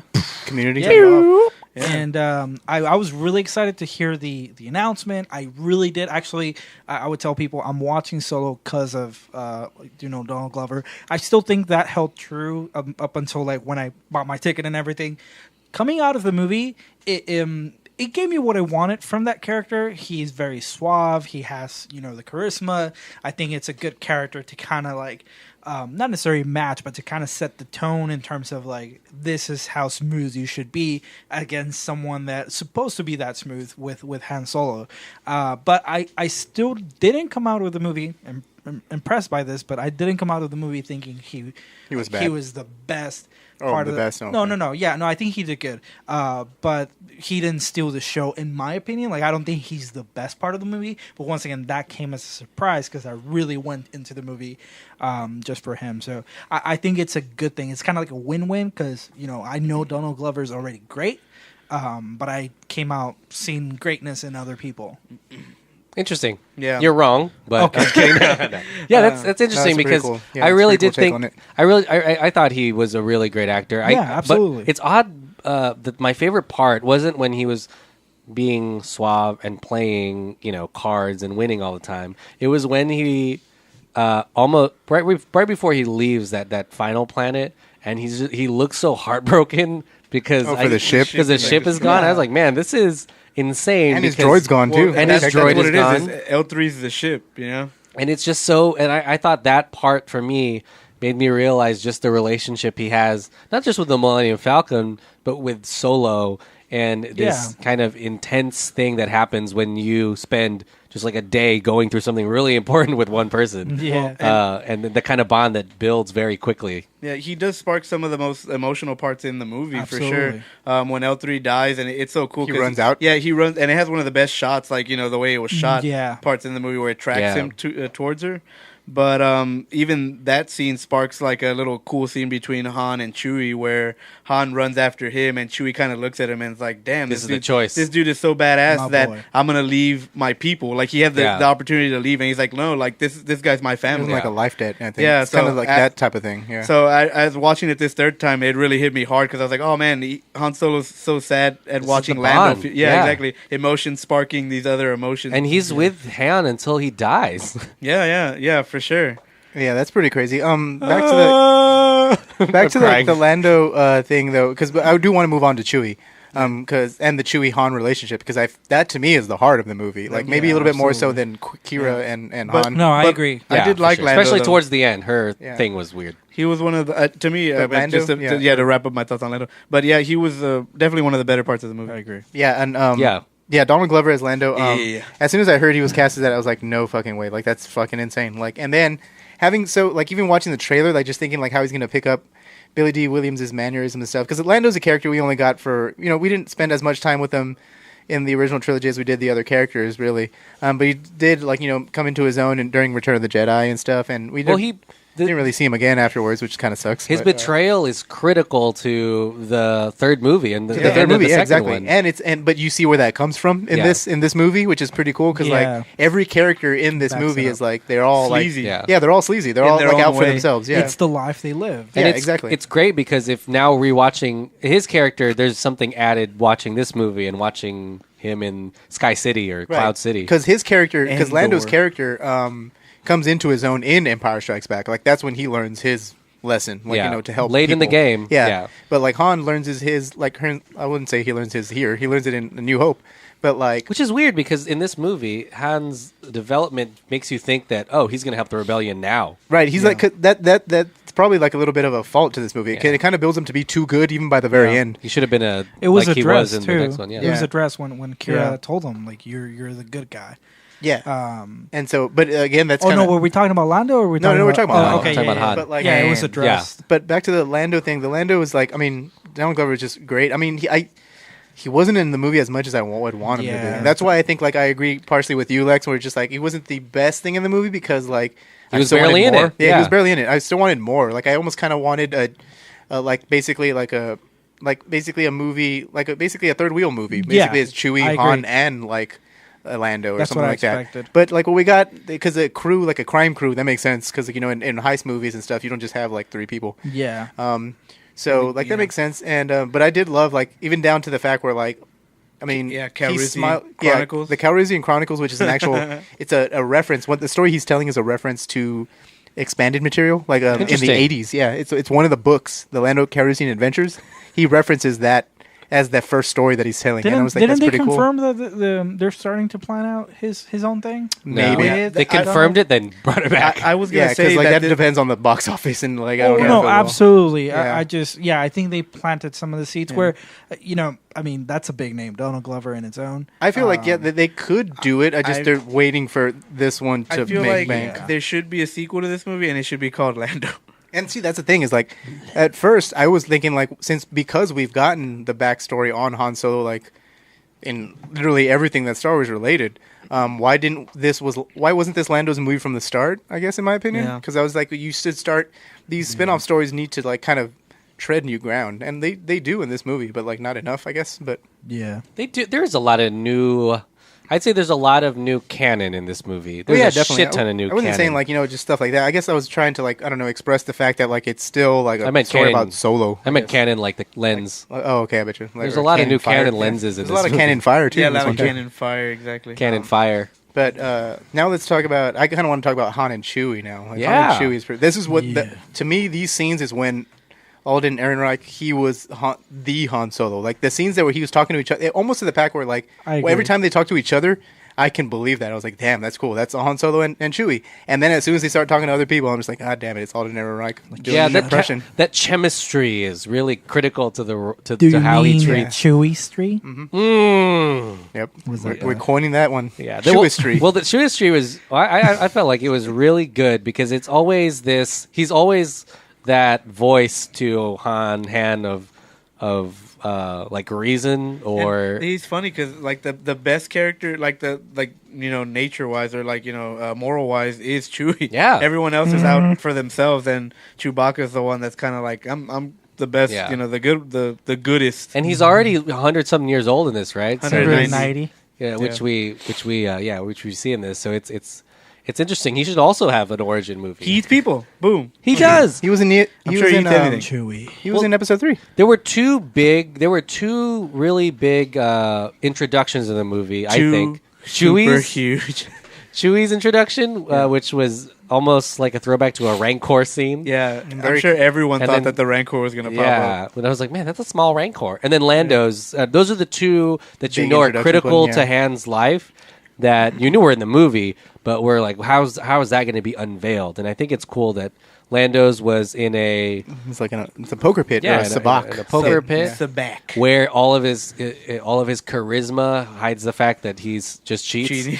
Yeah, he's just cheating. Yeah, and that and kind of Chewie's thing where he's like, he's there to kill him. and probably But eat him. instead, Like, actually, they work together to get out of Yeah. something, which is See, something they do and forever. This propels something like an Empire Strikes Back when like he's getting cheated from like Darth Vader. Like Yeah. that's not the deal we made, and it's kind of like this was like the karma almost from that Karma that cheating. is a bitch. Lando. that scene, that initial meeting between Han and Chewie, I still. Even watching it the second time, I don't know if I. Oh, he's like, here. Yeah. I don't like the actual conversation between Chewie and Han, where or Han diverts into Wookiee dialect. Yeah. Yeah, I never think thought- it's funny because he's like speaking very simply.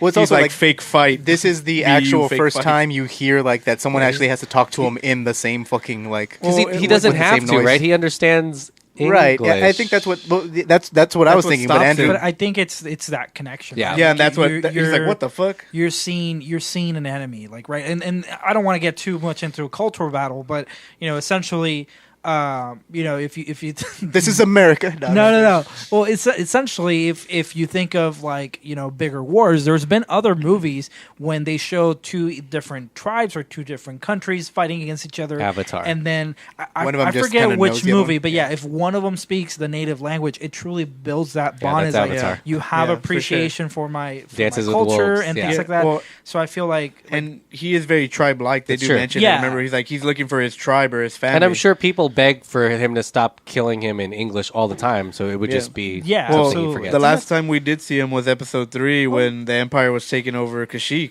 That's really cool and everything. I think like that's awesome.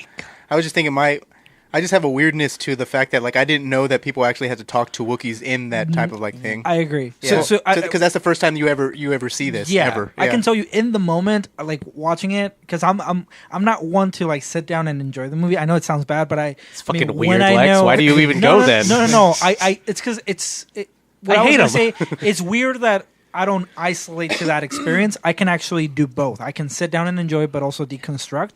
But I know that that's like taboo. People say no, it's Are one or you the other. schizophrenic? Maybe. I like 16 people watch it with me.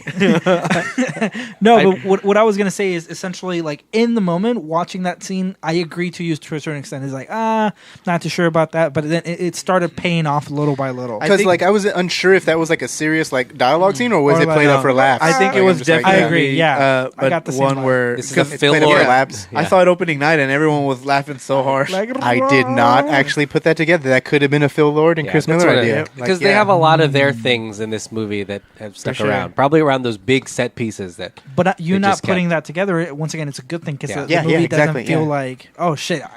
Because that I doesn't agree. seem like a very Ron Howard thing to do, in my opinion, or like Yeah. even a Star Warsy thing. Like this is one of those things where it's subverting Yeah. your idea of what you think Star Wars So is. I think like if that's true, I think Ron Howard, if he was in charge of the rest of the chemistry, then he kind of like brought it back. It's He's like, like, okay, we're not shooting this, reshooting this grounded. mud scene. also Ron Howard is probably a very nice guy. So anything that Phil Miller Yeah. or Phil Lord fucking shit, Phil Lord and Chris Miller like that anything that they actually shot and he liked, he's like.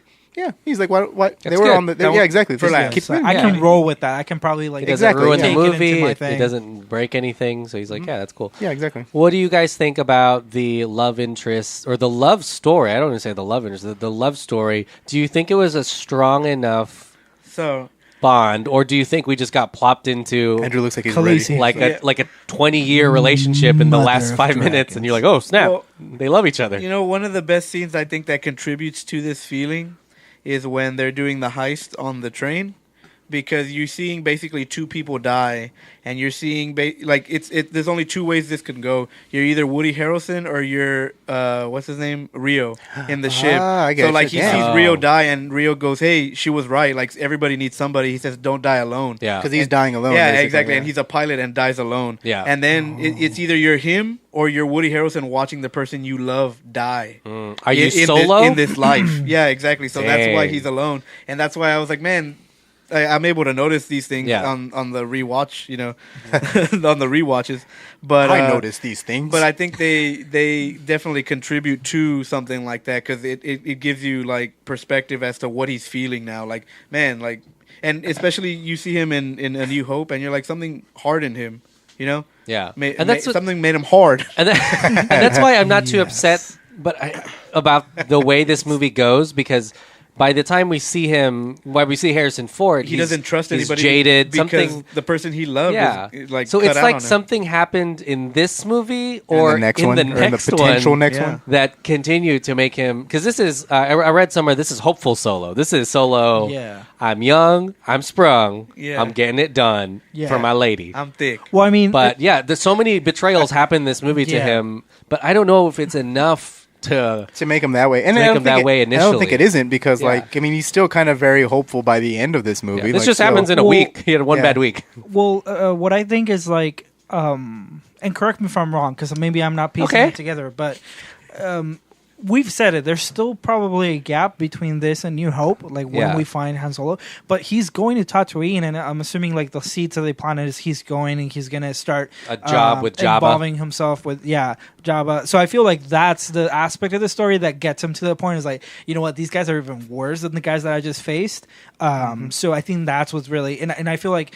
In that bounty hunter world, or in the mercenary world, I think that's what's gonna fully disconnect him to where we see him in New Hope. It's even but you're worse, right; they yeah. left that gap because this is still a Solo that I see as a hero rather than the He did guy the that's trying to he- avoid the scoundrel. fire. He did the right thing at the end, right? Like he did. He did actually, yeah. He But gave I them think the thing. I think it He does. funded the rebellion. It does add a layer of depth to when it comes to, hey, like. It's true.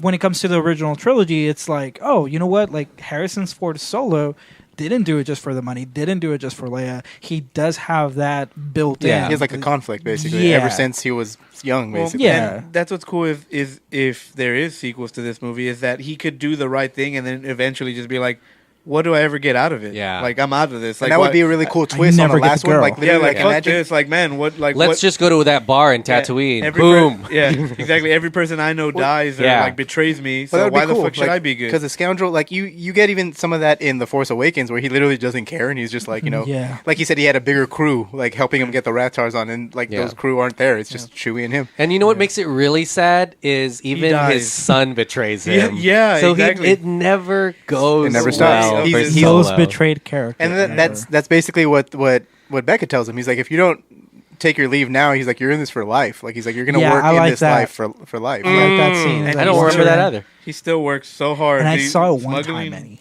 Yeah. Jeez. The Solo sequel will be called Solo Solo two, number dos. Solo again. Solo Dos Coco. No, well, this is where I feel like this Solo can Loco. still spring a buddy cop movie where you Man, focus. you want them to make 23 Jump Yeah, Street he's Solo. like Michael Bay. Get some Bad Boys 2 my up in God. this bitch. No, a Transformer. no. Autobots. Well, because once again, like Chewie and Hans were the best moments, and I think now we have a solid basis. They're it's the like, only ones These left. guys are heading for adventure, so Yeah. I'd like to see And- that more. And there's a gap in there. There's a gap that they can still Definitely. fill in, but of And course, there's the business aspect of This things. that really does say a lot about Chewie, huh? Because he's the one that's been with him the longest and never betrays him. Real ever. Yeah. G. Up to the end, Super too. loyal. Yeah, exactly. He even tries to goes take ham. out his boy. Like, hey, I don't give a fuck that's your I'll son. kill I'm everyone. gonna kill that bitch. I mean, Chewie's like basically a giant like space dog. Oh, he was basically. probably It's an. just How dare you. Whoa. He was probably an. John, he tried to save his people. What the fuck, John? I'm not He's saying that that's not a bad thing. dog. A giant, You're not his a master. giant, intelligent space dog. Yeah. Jesus Oh my Christ. god, he has a PhD. Yeah, exactly. In, John, in you thugonomics. Jesus. A PhD in horribleness. Oh God! Well, Just kicking on the. Well, there was what I was gonna say is Kylo probably saw Chewie as an uncle almost growing up, Yeah. right? It just No, makes he me saw him sad. as a dog. One of our fans draw us a cute anime. You of never had a that. dog as an There is uncle. one already. Oh my God! There's a meme where like he's growing up with Chewie, and then He sees him. Yeah, he sees finally him. at the end. Yeah, he's The like last panel is like he's about to crying, shoot like, him. crushed. Yeah, he's about to exactly. shoot him, Oh. and he chooses to misses on shoot- purpose. He Guys, chooses to shoot his leg. J.J. Abrams, have Chewie kill Kylo. Let that be a thing. Could you imagine if you That- wielded the lightsaber and he was like, "I'm 200 years old. You didn't think I found out how to use this?" I got 10 lightsabers. JJ, He don't has kill force. Chewie. I feel like that's No. probably where we're going. Don't kill towards. Chewie. Have Chewie kill Kylo. Could you imagine if he just singed all his hair off and he was just like, Naked. yeah. Oh fuck. Voldemort. Yeah. Well, That would look. He Well, looked, like, let's- he looked like the terrifying. Anthony Daniels Wookiee. Wait, one last thing that I was going to say in regards to the love story, because that's what we were talking about, right? Yeah.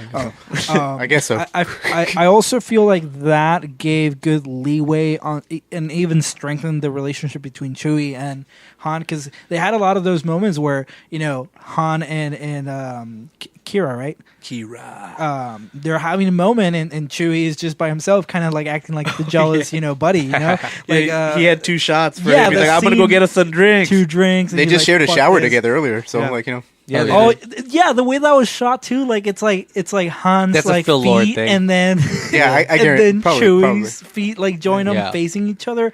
Like those were like funny moments where it's like okay, Modern like, moments, These right? guys have the bromance going on. He was like, "Don't drop the soap, Chewie."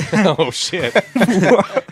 but I feel like that's good. Like it's we were talking about the prequels, and it's like those relationships. I mean, besides the story that 2 little Skywalkers need to be born, there was no substance to it or not a lot of purpose. But when it comes to this, I think like even if it didn't go anywhere in terms of like we know Han's gonna be with Leia.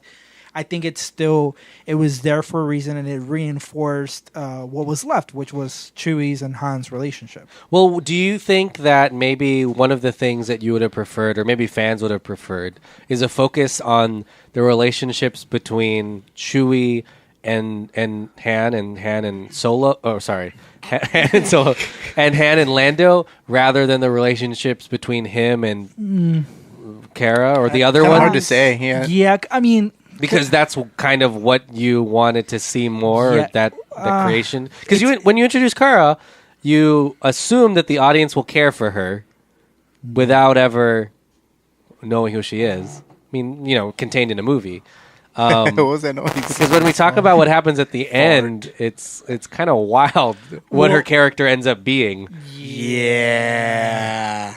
well, I like how it is right now. I like how they you like left how it is right now. Like it's a weird movie because it left you wanting certain things, but More. then again, it would make it a different movie. And it seems like the general consensus is we're kind of pleased with the movie that we got. Yeah. Well, for the hurdles. Well, that let's it talk had. about what we're leaning into now. Really hard. We're leaning so hard into The it. Kessel Run. It's falling over. Sure, let's talk about the Kessel Run. Yeah.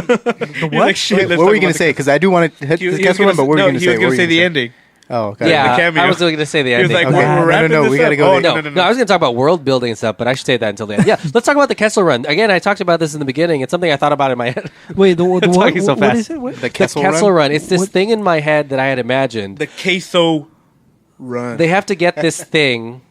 They have to get this thing for the mines that basically has very little time between it blowing up. Basically, and- like plutonium. energy. Because it's Oh. unrefined. I'm probably a really bad Star Wars fan right now, but that's the thing that Han was known for, right? yeah, Kessel exactly. Run, yeah. Yeah. Well, maybe not known for. He has to tell everyone about Yeah, it. he does tell everybody. Yeah, But what was insane about the Kessel Run, which was maybe my favorite part of the whole movie, now I'm spice thinking about it, mines.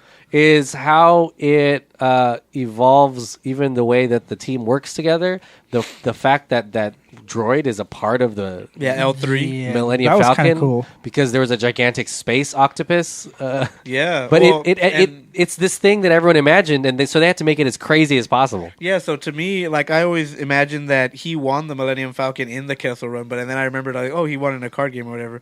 But yeah, you thought it was basically like, oh, he's just got to be fast. Yeah. you know.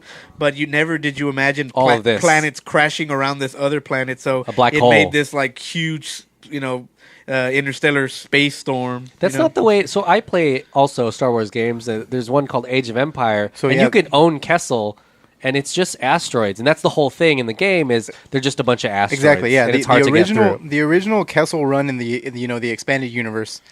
Before it was Nothing like this.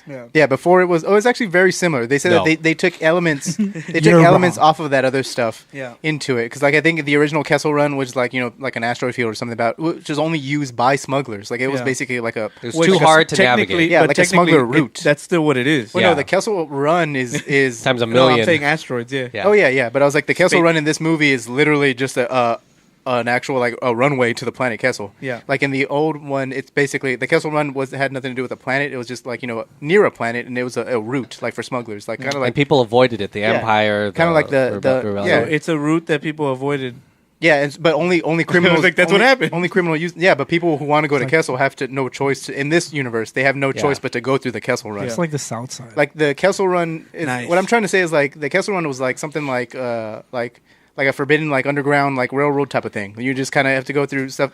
I'm saying Yeah, like yeah, the yeah. actual concept like that. Yeah, but Illuminati. like the Kessel Run in the movie is just kind of different. It's basically just like this entire storm around a cluster of planets. Yeah. It's Which is- basically a very hardcore version of everything you imagine. Yeah, and then because then they had a very specific.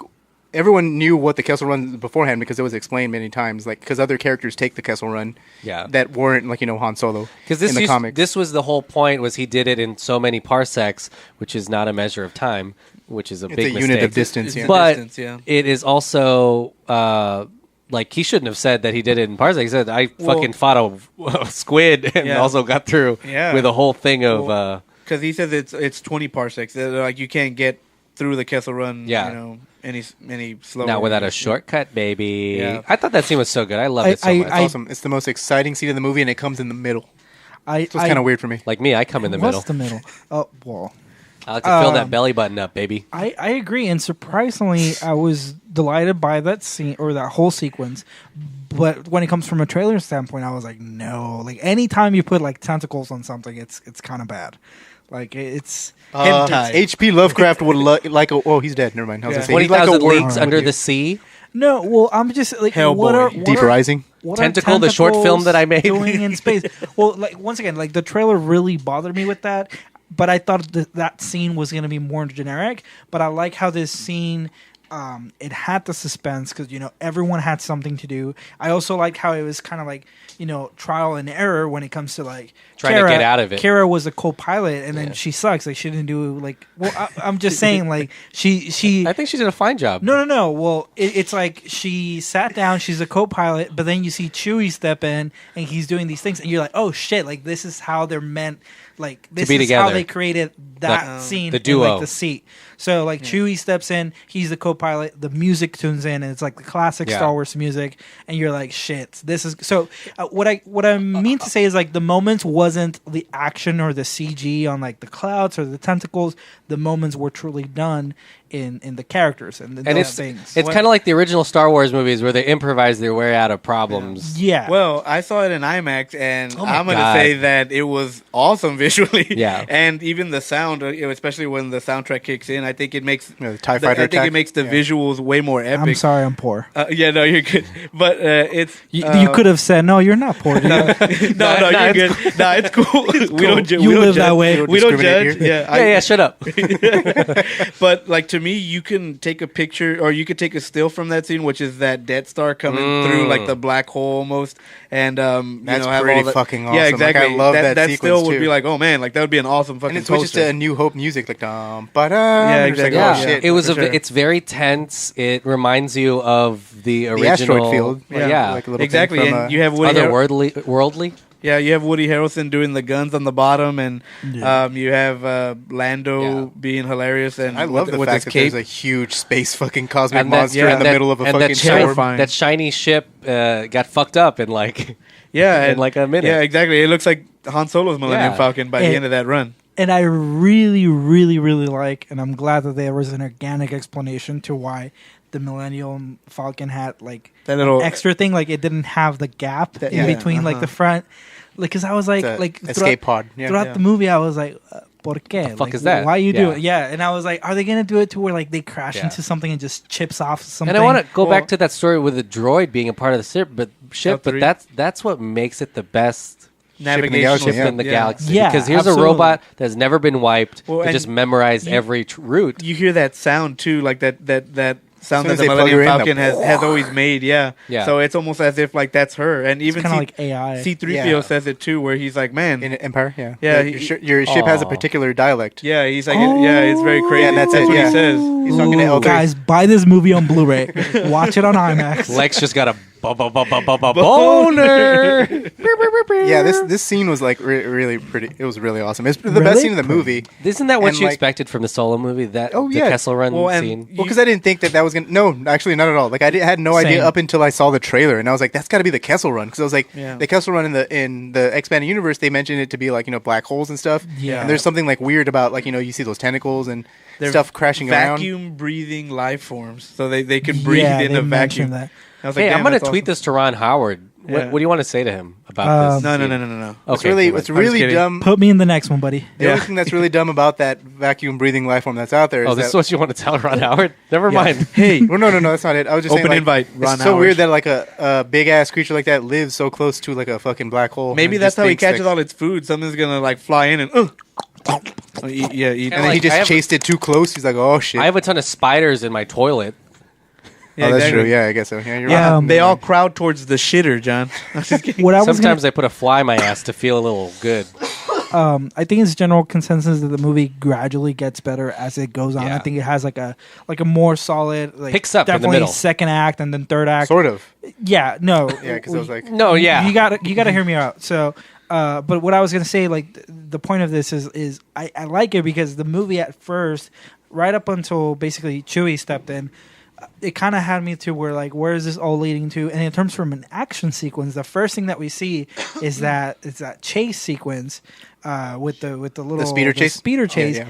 and I don't know if it's me or the way it was like edited or like the CGI, but it was going really slow. Like the actual speed, what's it called? I was going to say speeder? speedster. The actual speeder was going like it was a slow Like kind of physically? like Wait, which yeah, one? like physically. Which one are we Like, talking I felt like about? they were going like at Speeder 20 chase at miles the an beginning. hour. Oh, at the opening. yeah. Oh, huh. I don't know if it was like the sound effects that generated like caused that, but I was saw some the- people online that they agreed. It was just they were going kind of slow. I mean, it's, Wait, so the problem you have is the... No. I'm just saying it's They were following the speed limit. I'm it just set an kidding. expectation from what this movie's the action- chase in action. and action is, but then once again it got better. Yeah, the Kessel Run. I just felt the cars were slow. I'm sorry. I'm going to go ahead and partially agree with that. I'm What not did you sure think about the... What do you think about the Cars I and Cars expected 3? a NASCAR style like movie. I kind of feel like I know what you're getting in as far as like that car chase is coming from, because he does actually say it in the movie. He says like, I hope we're faster. Like I was just like, well, maybe Like, maybe that's faster what than what? Like, maybe that's what he means. Like he's My like, what? What a piece of junk. he's like, this isn't a Cadillac. Yeah, I like But, how he puts the dice on or there. this isn't though. a Ferrari. It's Shit. the It's called dice a from the Last speeder. Jedi. But that being yeah. said, I mean, you're saying that the action gets better and better until it doesn't to me, because it was like the third act to me kind of drops in Well, quality of action. Yeah, that's why I kind of stopped myself. But I just meant like the third act. I think it still becomes carries about some of that tense The third... moment. Yeah. Because Yeah, it's all thriller at that point. Yeah. I did like that. But yeah. Who? Go.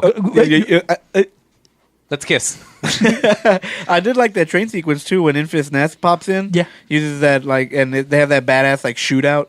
I just love Oh, the when train anytime sequence, Woody yeah. Harrelson, even that war scene where Woody Harrelson's like whipping ass. I Yeah, like with that the- was with the very guns. Ron Howard. Yeah, I was like, man, this yeah. is the fucking best. Like anything when Woody Harrelson has to whip out a gun, this is a bomb. I was just weirded by the fact that they have like trenches just like on Earth. I mean, I like it makes sense, but it's like I was, you don't know. like, Oh, it's Meme very Bond? earthy. Yeah, Mimban's a mud planet, which is like nothing but trenches actually in the Yeah. Yeah, it's Okay, hard- well, that's another- I'm that's sorry, like- I land don't know ships. the story, and You read don't. comic There aren't books. enough TIE fighters and TIE bombers to just deploy into one ground battle. Fun fact: those things are called the Mud Jumpers, and they first made their appearance in an episode of the Clone Wars. Boom. Yeah. A lot of Clone Wars things happen in this movie. Well, because they all just like kind of Foreshadowing fall over. much? Maybe. Well, quick question, actually. I noticed, and I don't know if it's an official cameo. I'm not talking about the one we're going to talk about, Yeah, but yeah. Yeah, like an hour from now. in that checkpoint scene at the very beginning, when he kind of looks at like, oh, you know, I have to catch like this specific ship or something like that. Like he has to leave, but this is before, of course, he goes to the guy and tells him, "I want to be a pilot." But there's a shot where this specific ship is like flying out, but it looks like isn't the ship with like a lot of like holes on the back? Isn't that boy. like Princess Leia's ship? No, that's a cruiser. No. I don't know what you're talking about, actually. Like, I think I may have missed it. Yeah, so next time during that checkpoint sequence, after he gets locked out from Kira, but before he talks to the checkpoint guy, You're pissing off a lot of Star Wars nerds. Is there an exterior shot that shows a bunch of like ships flying out? yeah, well, it's not a bunch of them. It's like that's the one smaller ship. No, it's that it's called out. the Tantive 4. It's a Oh, it it's is a the- I know what you're talking Corellian about, the Tantive ship. Doesn't- So doesn't- that's why you see it is they build those there on Yeah. Corellia. No, but her We're talking about this ship right here. yeah, isn't her ship like just distinct? Like there's No. there's no other like No, like that. There's a ton of them. Like, it says Carillion on it. 'Cause there's In a- the game that I play, you can order them by like the people, hundreds. people make a big deal because there was like parts of like I think it was Rebels where you saw that specific ship or something. I don't know. Right. Just disregard me, guys. Like, can we So- just cut off this whole? Like, No, let's get into it. The whole reason she was on it is because it's an engineering ship and it's not a warship. So they thought that the Empire wouldn't find it, even though in Rogue One they see it leave. Right. But it's supposed to be like, oh, that's just another ship of the many Corellians, so we shouldn't hunt it down. I think they might, you're probably right. That ship was probably there. It was probably It was built there. when you design something, Manny, A it's very- like you're doing it on purpose. Listen, when I think of episode 4, hold on, 32 seconds into the film, we see the shadow of of Darth Vader. No, I think that ship was. I mean, if the ship, I missed it, but like if that ship is there, it's probably definitely there as like an actual like ship cameo as opposed to Yeah. anything else. It's Well, probably they- not they Leia's thing built because it's the obviously ships a couple there. of years. Oh yeah, obviously Yeah. that's probably why. Just think maybe Leia's dad is buying it off the lot. I mean, I think Leia's dad is probably trying to Senator lay low. Organa? Yeah. Senator Organa is probably trying to lay low during this Yeah. time period. I don't know. Guys. I saved Yoda. I smuggled him out. Yeah, exactly. They're just like they're probably after him. So yeah, he's probably like. No, I But forgot. that's pretty cool though, because everything, and that leads us to a bigger point. Literally, almost everything that's like big in this movie, like whether it be a location or something, is like something tied into that Star Wars lore. They Yeah. say Scarif in one of the planets, right? Whether it's not, Oh, whether or not it's like nice. something of canon or something, Yeah. it's either something canon or it's something of Like a expanding little- universe. Yeah, Yeah, like for the Bosk- fans, for Bosk the fans. is in Yeah. there. Like the I bounty like hunter. that Woody Harrelson's character wore the helmet that Lando does Lando- in Return of the Jedi. Yeah, like it's just part of his Yeah, ship. it's Like pretty he has cool. it on his wardrobe. And so Yeah. there's a Master whole, of Disguise. right, and this more so than any other movie, I feel like this movie is a love letter to the fans who stuck around for that expanded universe content. Because all the people who love this franchise, they went and bought like countless novels about like what happens afterwards or what Yeah. happens before. They went out and bought like comic books and video games. Like this movie is for them. I feel like Yeah, they already Because- had a Lando comic book come out. Yeah, yeah. Like it was Donald Glover. He was on all 4 of the covers. Usually Wow. they have Star Wars covers that pay homage to something else, but They're like, everyone "Fuck it." loved the childish Gambino that This is like a drew him. yeah, and so two like, two stills. Imagine of him. that pose in the This Is America. Yeah, video. exactly. I'm not No, gonna get into no, it, no, no, but- no, no, When he yeah, I shoots- know it's like a Jim Crow pose, but it's like imagine. No, it's Yeah, it is. exactly what why are it's y'all called. laughing? I know, I know. but No, Jesus it's not a Christ. no, it's not Oh, a laughing boy. matter. These are conversations that Yeah. need to happen. These are real no, but conversations. imagine that with like a blaster. like I feel like Oh yeah, someone made a meme on Right. online, Oh, I'm pretty yeah, sure- where did he's they doing already the do pose. that? Yeah, and Yeah. it's Lando with the blaster. the internet's Wow. too quick. Yeah. It's been 47 days since like that video came Yeah. out. Well, guys, this is a lot of foreplay. Let's get into the what makes this Wait, film. no, wait. So did you happen? No, I'm just kidding. Yeah, go ahead. This movie, as much as it pays homage to things that have already happened, lays so many seeds for things that haven't. Man, that's a little. Yeah, in I'm a little Nest. irkish about that one. Let's go around the Really? I came. Yeah, let's talk about the nest. There is Infant's Nest, yeah. this is the precursor to the rebellion Yeah. that I wasn't even thinking about, but Han Solo is responsible for. Yeah, that's what Andrew said. He just funded them. Yeah, it was like 60 Bonkers. million. Damn. But this Credits. little kid is Whoa, badass. Be careful. what it's you part say of there. so the last act of the movie is just twist. They're like, oh, let's twist Yeah. everything Betrayed around. who? Infant's Nest, yeah. But Infant's Nest is one of the twists as we thought they're just a Like a tribe Gang- of savage pirates, Yeah, basically. bounty yeah. hunters. Yeah, but they're not. They are a group of people who are Almost like trying- refugees, right? Like they're refugees, basically. They're like, Yeah. fighting they're- for the little guy. Yeah, exactly, yeah. Because like they say, tells a story about her planet and how like her... They're like the last survivors. Yeah, because like, the people, crime syndicates, she Yeah. doesn't say the Empire. She says Yeah, that's the true. overall big Yeah, picture it's- is the Empire. It's because- Crimson Dawn and the other 5 syndicates. she Right, said. crime syndicates that came over and just basically started mining their resources, and that's what and then at the very end of that, she's like, and all of these crime syndicates work for the Empire. So she's like, the big picture is the Empire here. And so, and Yeah. then that's the twist, though, is like, all these pirates who were kind of like, they're responsible for, almost a little bit responsible for the death of Thandie Newton's character earlier in the in the film. Seriously, the right? Bothans. I think that's The why Bothans. that's why you kind of understand why Harrelson still doesn't go along with it, is because his lover was killed by Probably that, yeah. the people who are suddenly trying to Help be him the out, good yeah. guys. But I could totally see him being like, all right, that's cool, but you killed My wife. my wife, Yeah. Borat. Whoa. Wow. No, I I don't know actually why. don't know why. I don't know why I said that. You can Well, go ahead. and then we'll just talk about it now. One of the Yes. biggest. Wait. So huge. I'm just kidding. One of the biggest parts of the film that leads you to think that something's happening in these Star Wars stories, It's going as down. as random as they are, they may be connected at some point. Interweaved. Is the reveal of Ray Park? No, I love Oh, it is, yeah. It is Ray Park who plays this Park. character. of Ray Park reprising his titular role, the thing that everyone wanted to come back. Yeah, Darth Maul. In the Clone Wars, yeah, Darth Maul is in the film. Who was running some kind of crime syndicate. The crime syndicate. That's the center of the movie. Crimson Dawn. I think it's Crimson the one Dawn, that yeah. Dryden. Dawn. That I'm not gonna say Dryden. Kara. Paul Bettany's fucking character. Dryden Like Voss. plays, yeah, exactly. And yeah. Kara is Kira. Kira. She's pledged to this thing. Yeah, exactly. Yeah. Which is it's pretty cool because you've seen Disney, Star Wars in general, trying to distance themselves from the prequels, and they hardly reference it. They're like, we don't want to Know ever what's talk going- about yeah. that stuff. Even on the Emperor stuff, they very rarely mention even the Emperor's history. But it's pretty cool to see them actually go back and grab one of the coolest pieces of the prequels, and it was the original character you said. I mean, the Yeah, it original is. actor. Yeah. Yeah, it is. Yeah, it's not the Ray voice Park. credited. I or- noticed him from the Comic-Con. Yeah, it's not the original voice actor though. The original voice actor was Peter Serafinowicz. Yeah, from Guardians of the Galaxy. They Yeah. had like one line. Yeah. Oh yeah, really. literally they had like 3 lines back in the original. Yeah. But So, here, he Peter has a deep voice.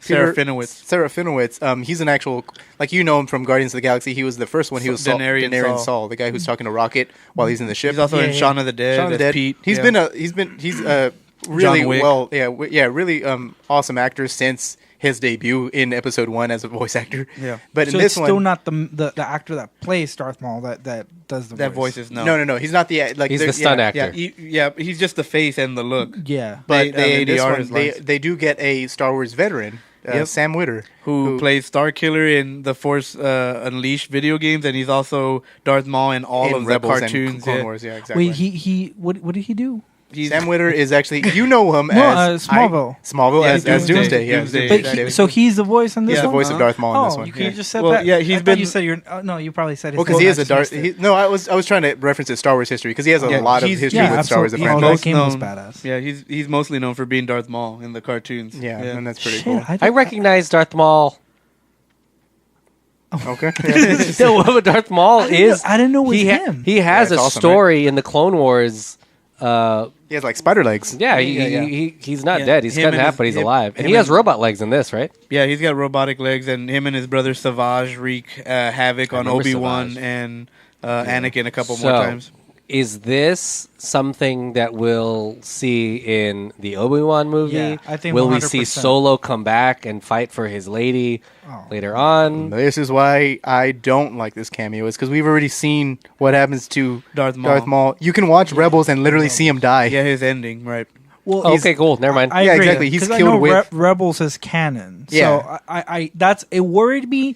But to be honest, I mean, maybe I need to see Rebels because I know it's really good. That's what I've heard.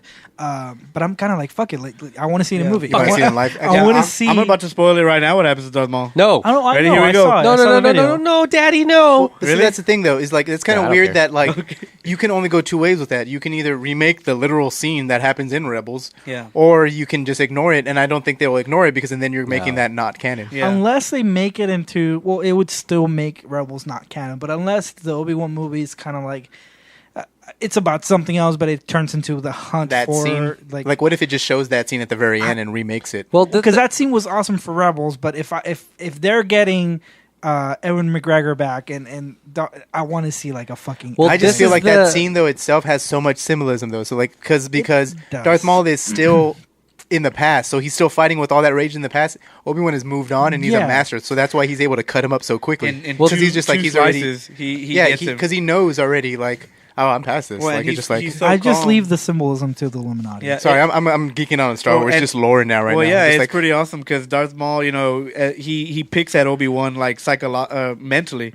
So and that's what causes Obi-Wan to flare up and actually go like, all right, I'm gonna have to kill you now. Like for real this time. Yeah, it was a badass scene. I have to admit. Darth Maul does all this theatrics and flips it, and flips his lightsaber 10,000 times, and then Obi-Wan cuts him in two. Indiana Jones. But I'm just baffled because obviously they're setting this up to pay it off in a sequel or in another Star Wars story. Well, this is why it's interesting because these movies don't seem as standalone as they say they're going to be. They say they're going to be because the people who are getting these spin-off movies are people who can directly be related to the groundwork that is made here in Solo. Boba Fett could work for these guys. Yep.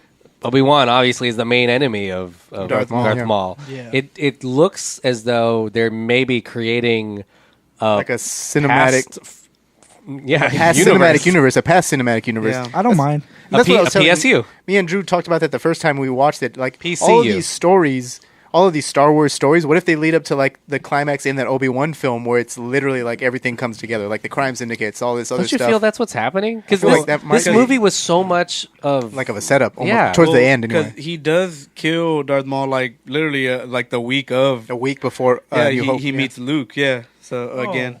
Oh. Yeah. Well, so it's kind of weird. It's on Tatooine. Yeah. Well, what do you think is? I mean, we could probably look this up. Are people contracted for more than just one movie? Alden Ehrenreich said that he is contracted for more solo or for more movies. Oh, He's gonna be the Force Ghost in the new Episode 9. But No. I mean that's pretty like I don't know. The thing is like to me a smart thing would be like if they didn't want to make a sequel, it's like this is literally like Disney telling you to read their expanded shit. They're just like, hey, Yep. you like Darth Maul in this. Guess what? He is still alive. Watch Star Wars Rebels. Yeah, that or something like that. well, You know that what I mean? Like, Dathomir graphic novel. it's a graphic novel that was yeah. out of print for the longest time. It came back into yeah, print? it came back into print about 2 to 3 weeks before the movie came out. And my buddy Rob, I work at a comic book shop, so my buddy Rob, who's the comics manager, he said, "Man, I wonder why they put this little this book back into print. This irrelevant book." right. Like that's kind of weird. Why would you do that? And then suddenly, this big bombshell hits, and it's really cool that Emilia Clarke is tied to him. Yeah. So, because obviously Paul Bettany, and they give you little hints throughout the movie, like she knows that fighting style that only he knows, and she's like, Terikasi or something. yeah, she's like Voz taught me, and who taught Voz? And they reference someone in the movie, like there's something dark sidey about these guys. and they kept saying like, Well, you know who I serve, and he's not gonna like it. He's not gonna be disappointed. So I thought they were talking about the Hutts or something. yeah. You think it's gonna be Jabba, or you think it's gonna be Darth Vader, the Emperor, and then just to see him on Ungar Plunkett or whatever Yeah. from fucking Force Awakens, whatever Yeah. the fuck that big alien is. That Yes. Simon Pegg one. nice, yeah, quarter portion. It is interesting, and I think it's going to be exciting. It maybe makes people more invested into these spin-offs because Yeah. when you say something's a one-off, that's almost telling them you can watch it or not. Yeah. And to tell them or to Rogue One. to have them watch this and then have that and say there's going to be a payoff at some point. I know Ray Park went to the premiere of the movie or something like that, and And people they're were like, what the? "Why are you here?" Well, it's so crazy because like he does Comic-Con. He was wearing a Darth Maul shirt. I am Darth Maul. He does a lot of Comic-Cons, and I know that his prices are relatively fair. Get but up now there, it's just going to baby. be stupid, Yeah, ridiculous. yeah. He's going to be rolling in the Fuck you money. guys. So you're happy for Ray Park. Yeah, He's for sure. finally getting yeah. more money. Well, What is- and again, he was one of the coolest parts, and especially like watching that in my childhood and watching the originals, I was like, what would be cool? 2 lightsabers. So when I saw it, I was like, holy fuck. it'd be cool a purple lightsaber. And they Yeah, actually, Sam they, Jackson. they could have had the cameo without him pulling out the lights. It's almost like Yeah, he that did was it. weird. It's Yeah, like, I that- have a huge dick. Yeah. And did you see who lost their arms in this one? Remember, there's people lose their arms all In the the time. second, yeah, Oh, who is it? Go. The guy that Chewie fucking Nice. attacked? Yes, that's Oh, correct. rips He it rips off. off 2 arms. But wow. yeah. Well, wow. what do you think is? I mean, I'm sure. I bet it's all planned out because technically none of these other movies are confirmed. Right. They said James. I thought Obi-Wan was Obi-Wan confirmed as of last week. it's not even technically confirmed yet. And someone just saw something. Even the James Mangold stuff on Boba Fett, I think that's very fragile too. You saw Phil Lord and Chris Miller were confirmed. Get out of here, Boom. baby. Yeah, exactly. So yeah, and I think maybe this is why they were so careful about how those people were making this movie, because if it was too comedic, well, we're building a universe, and we don't want people to expect all of the other ones to be made this way. Yeah. So it is interesting because I don't know. It's kind of a weird formula. No one's ever done this, which says let's make some prequel movies, but then let's make those prequels actually work together. But the only thing that will make me feel weird about it is the fact that all of the most important things that are happening in the galaxy are only happening amongst four or five people. Yeah. Of all the people in the world, Boba Fett's always there, or Obi-Wan's always around. And I think that's why it was refreshing to see characters like, what's his name? The Vision. Paul Bettany's. I don't know his name either. Voss. Yeah. Water. Yeah. Yeah. I mean, and Emilia Clarke, and because she's going to be something. And even Woody Harrelson. Between those characters at the very end, you didn't know what the fuck was going on. You're like, wait, Han Solo made a plan that tricked the bad guys because they thought that he had a plan, but he, oh wait, the fake thing is here, but it's the real thing. Yeah, and then Woody Harrelson betrays Han Solo, but then he's working for Vaz, and then he betrays Vaz and leaves, and Emilia Clarke betrays Vaz. And it doesn't end in a shootout. It ends in a chess match almost, which is weird. With some lightsaber daggers, brass knuckle looking nice. Do you think it's a Star Wars trope or formula to have one titular bad guy that all of the... Because I think Darth Maul takes kind of the role of an emperor or a... Well, I guess Last Jedi kind of screwed that up. Never mind. Well, and that's who I thought it was. I thought it was gonna be Snoke. Like, oh, that's cool. Like, this is him when he's in his young days. He can get all, and that would tie Snoke. Hot Snoke. That would, exactly. That would tie Snoke up with Han Solo, and their destinies were intertwined for him to seduce his son to the dark side. So, but yeah, I mean, I love Darth Maul in general. So whatever, I'm down. I'm down too. Darth Maul, I'm 100% down. Is still one of the best. I'm thinking in my head. Yeah, one of the best fighters of all of the Star Wars movies in terms of lightsaber fights. It's just insane how good that. I mean, when you hear the Duel of the Fates, you're just like, oh fuck. Which I am glad that they kind of hint at this in when you They're see whispering, it. That's kind of it. you hear that. You hear that part. That part you do hear.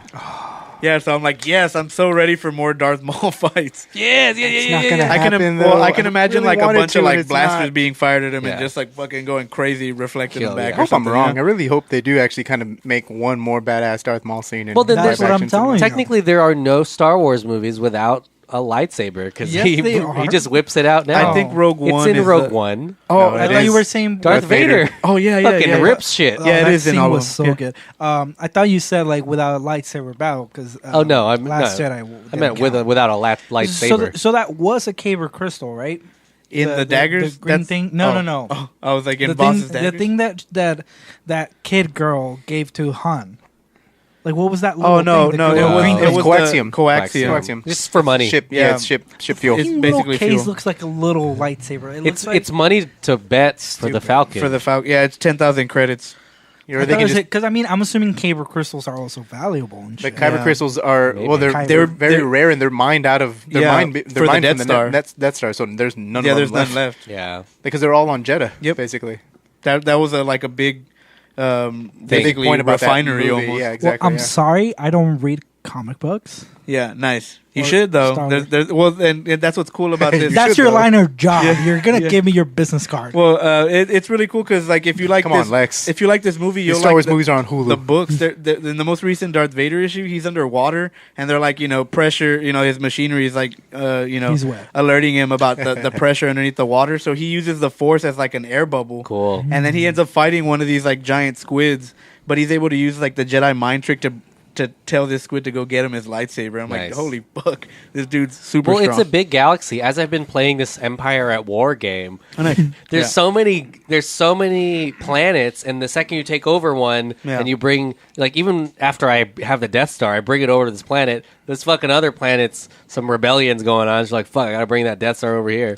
But at the end of the day, you can't just destroy every planet because you Yeah. don't have anything except for the Death Star. then you can't rule anything. Yeah. You're king of Well, the and ashes. Even in like Battlefront 2, when they bring back the Emperor, and that's canon in some of the books too, is the Emperor is able to come back. He's so strong with the Force that he's able to kind of take over objects at some point. There's got to be something going on because in some of the books I read that are not canon anymore because Yeah, nice. they're like Zombie thick clone old troopers. books. They had Mara Jade in them and stuff. But Mara going Jade. going even around where the Death Star was is like Bermuda Triangle shit. Like people avoid it at all costs because you can just You lose with your, reception. with your basically you lose your cell phone reception. But there, even if you fly through it, you feel That weird tractor and beam, people are boom. just dying and stuff. So it's weird to think about where he died and being on this little moon with little Ewoks.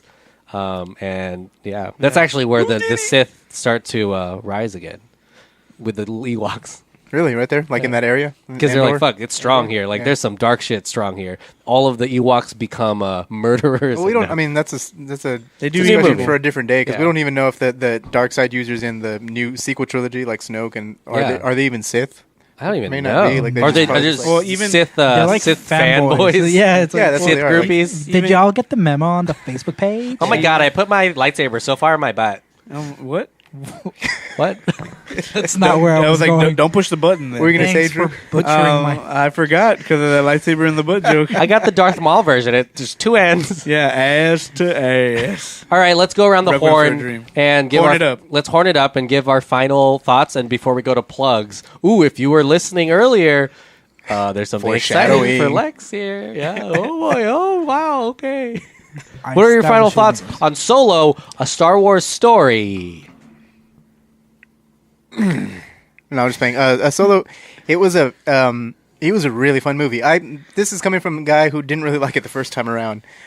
Watching it the second time, I liked it even more the first time. It kind of gets better with repeat viewings. So, Lex, have you seen it? You've seen it only one time, I guess, in this one. I just came straight You just came from... from, Yeah. dude. It gets better like the second time around because you actually not only just like noticing the Easter eggs because that's a reward in itself. It's just basically like kind of actually seeing this universe for what it is. Basically, it's kind of just expanding, and it's pretty great. Lead actor Alden Ehrenreich did a pretty good job at Han Solo. Like it did as good as he's no Harrison Ford and no one else is. Yeah. But he did well for what he had, and I thought that him and Chewie were the highlight of the movie. It hit the relationship. The action set pieces were pretty awesome. I was kind of a little bummed that the most exciting set piece, I would have kind of ended with the Kessel Run if anything, but that was kind of in the middle. But I get it, for the sake of actual furthering the character arc for Solo, which is that ending had to happen. He actually even shot first. Or to build the whole world that's coming next. That was some exactly. Indiana Jones shit. Yeah, where you shot first? Yeah. Yeah, well yeah. He well, that's always shoot first. Yeah, exactly. That's where it comes from, which is kind of weird because, to me, I rolled my Same eyes the actor. first time I saw it. I rolled my eyes that he actually shot, first because I was like, oh, I get it. This is very obvious. And then the second time I was like, okay, that makes sense because, it's an emotional moment between him and, Beckett. and Beckett. Yeah. I like that because I thought they were gonna make it for the laughs, but it was serious moments. Right, exactly. And it was, which is really weird because Andrew said in his screening when he shot first the first time, People erupted. People and, People erupted. were stupid. because Yeah. people knew. Yeah, and so They're I'm glad uncultured. they did not do that in my first screening Yeah. because that was just kind of dumb. There was only one person with. No, there was a couple other people. That's I was really like, sad. Yeah, exactly. We're not getting Solo 2, guys. Well, went to a ghetto one. No, I'm saying it's sad for Lex. Oh, I don't mind it. I fuck. But I liked it. I think I'm actually at first I said that I liked Rogue One a little bit better than this, and I don't know how I feel about that. I think they're probably kind of rivaling each other now. The Force is one, or the Force is. What does he say all the time? I am one. I am one with the Force. The Force is With with me, me. yeah.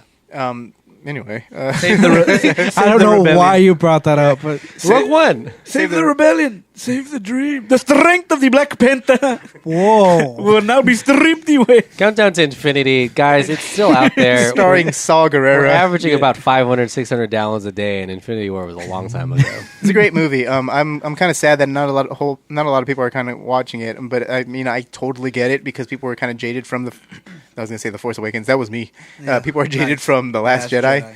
I love The Last Jedi, by the way. The Last Jedi Boom, I agreed. is amazing. Last Jedi is probably what I see Lex's kind of face. I'm I think kidding. that's why.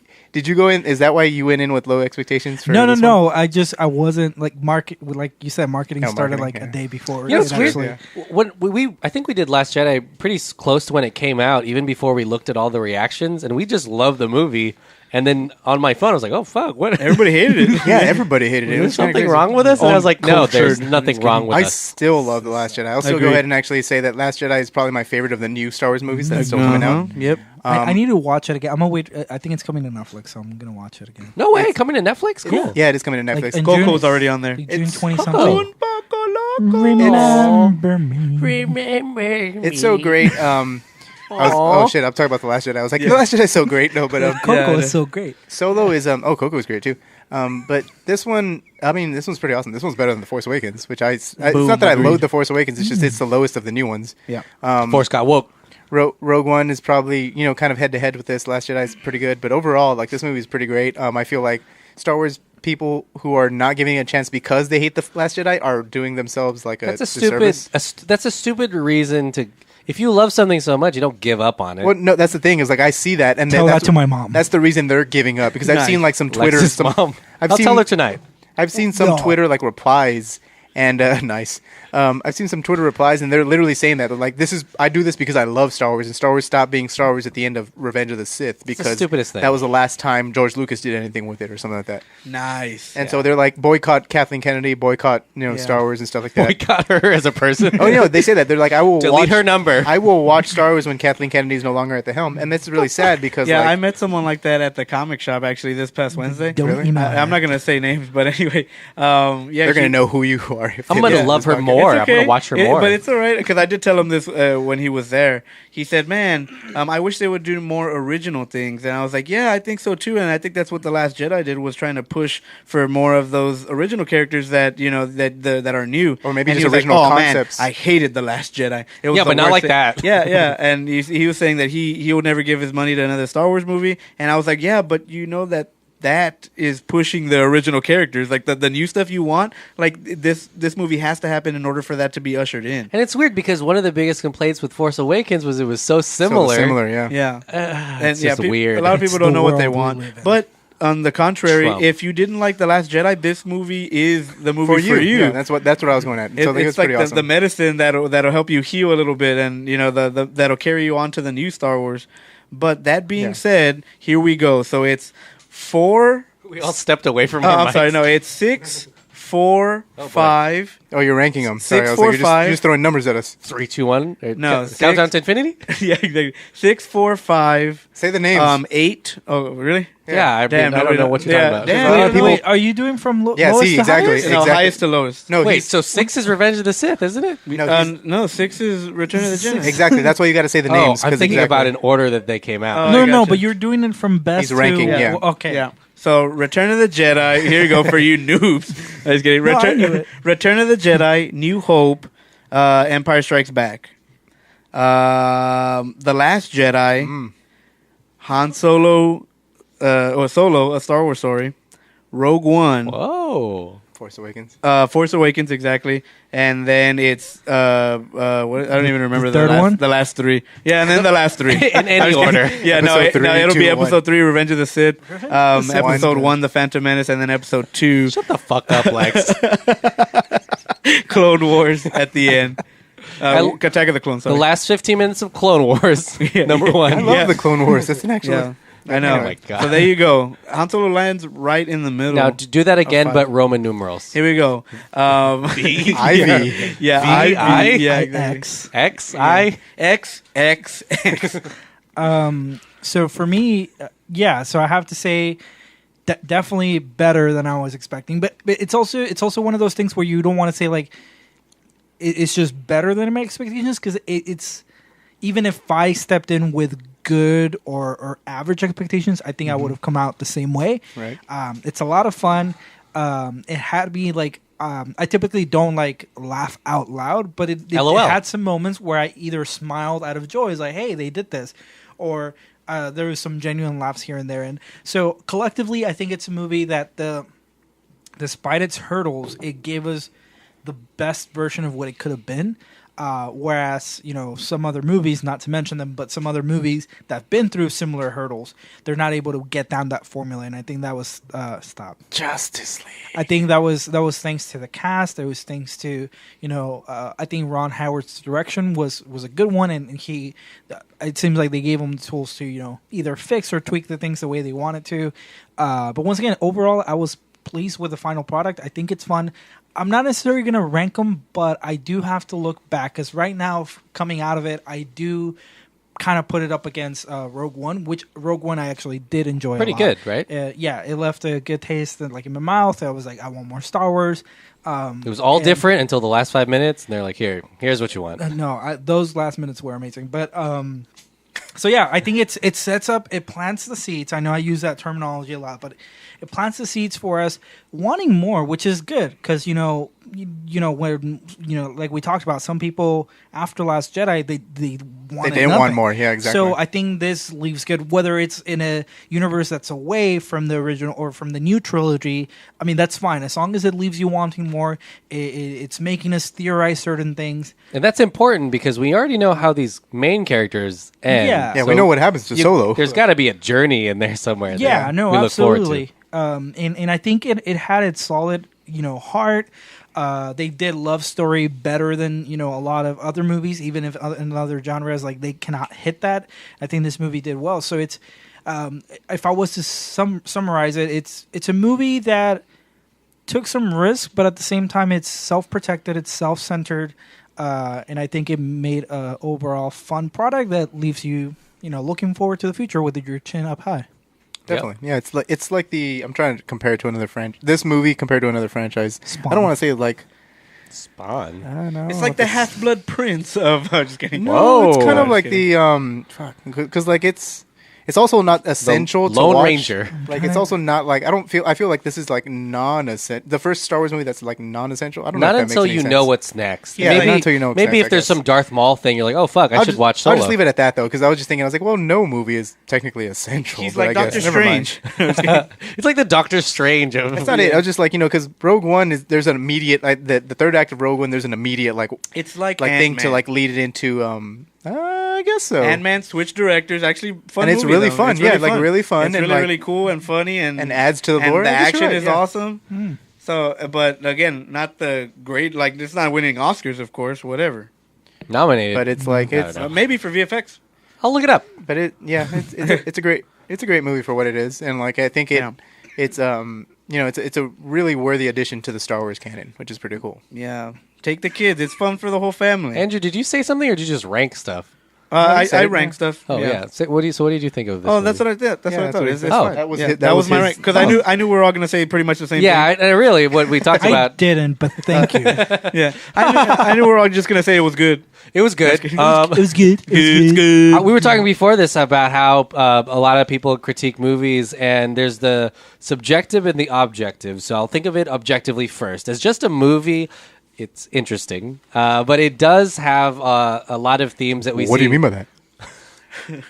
Woody Harrelson, do I mean by that? Okay. No, so I think it has a lot of without any attachment to any of the characters, it's a heist movie that has some tension in it. It has star-crossed love, but it's hard to find it's complicated characters. It's hard to find a singular theme because whether it's some sort of love is the singular theme, or it's about being alone or betrayal. I'm not sure. By the end of it, without the context of who these people are. Yeah. Now, subjectively, as Star Wars fans, you're like, damn, fuck, that's great that he met Chewie and he met Lando, and that Darth Maul is in it. And I think that is where all of the value is. And that's why I like it so much, is because I am a Star Wars fan. Absolutely. As a movie, little weird because that Darth Maul thing, and you'd be like, "What the shit? Who's this horny Who the guy? fuck cares about Again, this?" I It's think- crazy because it's like the first time the general population know that he's alive. Yeah. So if you didn't watch the shitty ass ones, which is unfortunate because Yeah. most people won't want to watch those. You think then like, you don't know man, the who this movie's is. just starting. Like, Yeah, who's this guy? But even if you are seeing him for the first time, you're like, holy fuck, this guy looks badass. Yeah, he This has guy's got two lightsaber lightsaber swords. He's probably a little kid. Like, is that Darth Yeah. Vader? All horned up, horned out, know what I'm talking about. But yeah, as a Star Wars fan, I think this movie adds so much to the lore. And even though I had an idea of what the Kessel Run was, this was really, really good too. And I think that's perfectly fine. I mean, the movie may parse out a lot of the little things that the original Star Wars movies had, but at the end of the day, the relationships are what made it for me. Him Right, and yeah. Chewie, him and Lando. Yeah, those are the things that I took away from it, thinking this is great. Yeah, I definitely I do want to see more of these. I mean, even though we don't know if we're going to get a sequel because this is the most expensive Star Wars movie made because of the reshoots. Like, No it's, way. yeah, Damn. it's the most expensive Star Wars movie ever So made. This is This the one is that America. needed to do well. Yeah, exactly, and that's what's the sad part is because like it needed it's. Oh, shit, They- I was about to say it's the Get your Justice money, League of the get your Star Wars money. movies because Justice League also had a budget around like 250 or 270 million. This is the same thing for this one because it's basically like it's what Lex said earlier because this movie was technically on the production side, even though we don't notice it when we're watching it. On the production side, it was Frankenstein together. So like it is a product of two They directors. can borrow some money from Infinity War. Well, that's what I was thinking. I was like Disney all Fuck goes to you, the same Disney. thing. You but can like, just kidding. Don't. I know they're listening. They're probably fucking send someone yeah, to my house. they're probably listening. But I mean, yeah, this one needed to do well, and it's really, I really do want to see more of it. So like, I do encourage people who are listening to this to go see it again because like I do want to get more from the cast, and I think they can totally grow into their own if they just. I'm not saying to do a franchise. I'm saying like maybe do one more movie. I'm not saying like do a third one, but like just do one more movie maybe. Wouldn't one more movie be a third one? Like on the story, the Star Wars story movies. Oh yeah, I guess so. Oh, I was talking about like don't do a solo trilogy. That's what I was trying to say. Like you can do a solo 2, but don't do like a solo 3. That's kind of weird. Yeah. Solo 3 should be episode 4, A New Hope. True. So like I'm totally down for more of I the cast. wonder It's if kids the- is like if kids are like, oh, I want like a trilogy from it because they don't know it's a fucking original. Yeah. Solo Maybe, is maybe. the 9th most expensive movie ever made. Yeah, exactly. God, It's ahead of damn. Spectre, Avatar, The Dark Knight Rises, Pirates of the Caribbean. It Was costs more more. expensive. The fucking Costs more than those movies. Damn. That is fucking It- crazy. I mean, I think Justice. I know we've been shitting on Justice League. I think Justice League still takes a case. There's for other a little bit movies more. out there that you can pick, buddy. Yeah, but sorry, it's just none are of a bigger It's already made $200 million. I think it's gonna be none of a bigger failure Yeah. than Justice League. Okay, all right. Release the Snyder Cut. But yeah, Solo is really good. I mean, I think for the sake of the franchise, they should continue because they can't just, Not pay off this Darth Maul yeah, cameo. you can't just keep course correcting at this point. Just let it Roll ride, with it. baby. Oh, DC. There's more DC fucking Let references it here. ride, There you go. baby. Ah, Yeah, cool. But Sorry yeah, this for movie, does anybody this movie does so much that's modern. Like, there's a feminist droid in it, That was right? pretty There's cool, a Equal rights. There's yeah, a, remember? yeah, there's a pansexual. no. Lando? I really, I know we're saying goodbye, Strong but I female really like the joke where he's Goodbye. They're they're flying the ship or the Millennium Falcon, and then he's like, "I'm gonna go grab something. Do you need anything? Yeah, equal rights." Like, Wow. that And there's a was long fun. pause, like of Lando just going like This okay. is America. Alderaan. Corellia, this. This we is all name Corellia. different things. Kessel. No, Well, we've come to They're the all like end of the planets. Solo episode, but we didn't do it solo. We did it with best friends. We did. Yeah. So, like we always do, we're gonna plug each other. I want to plug. In the butt. I want to plug Old Forester Kentucky Straight Bourbon Whiskey. For this episode, this kept us lubricated. This It's obviously- it was just John. Lubricated. You drank it, or did you put it somewhere else? I can't believe you guys literally take the fucking Yeah. the most obvious meaning of every word that I'm No, fucking saying. that word specifically, it's for that. Yeah, okay, fuck all of y'all. You anyway, you I lubed mean, up. if you're lubricating fuck. Yeah, that's what you get when Old you Forester. lubricate. Someone has to lube Lex up. are you sure you're not drinking whiskey, Lex? Yeah, I mean, unless you slipped in. Lex, I did. you're a guest. Yeah. What do you have to plug, buddy? I was plugging. Okay, Statesman whiskey. Go on, Asian Lex. whiskey. Yeah, go for it, Lex. Agent Moonshine.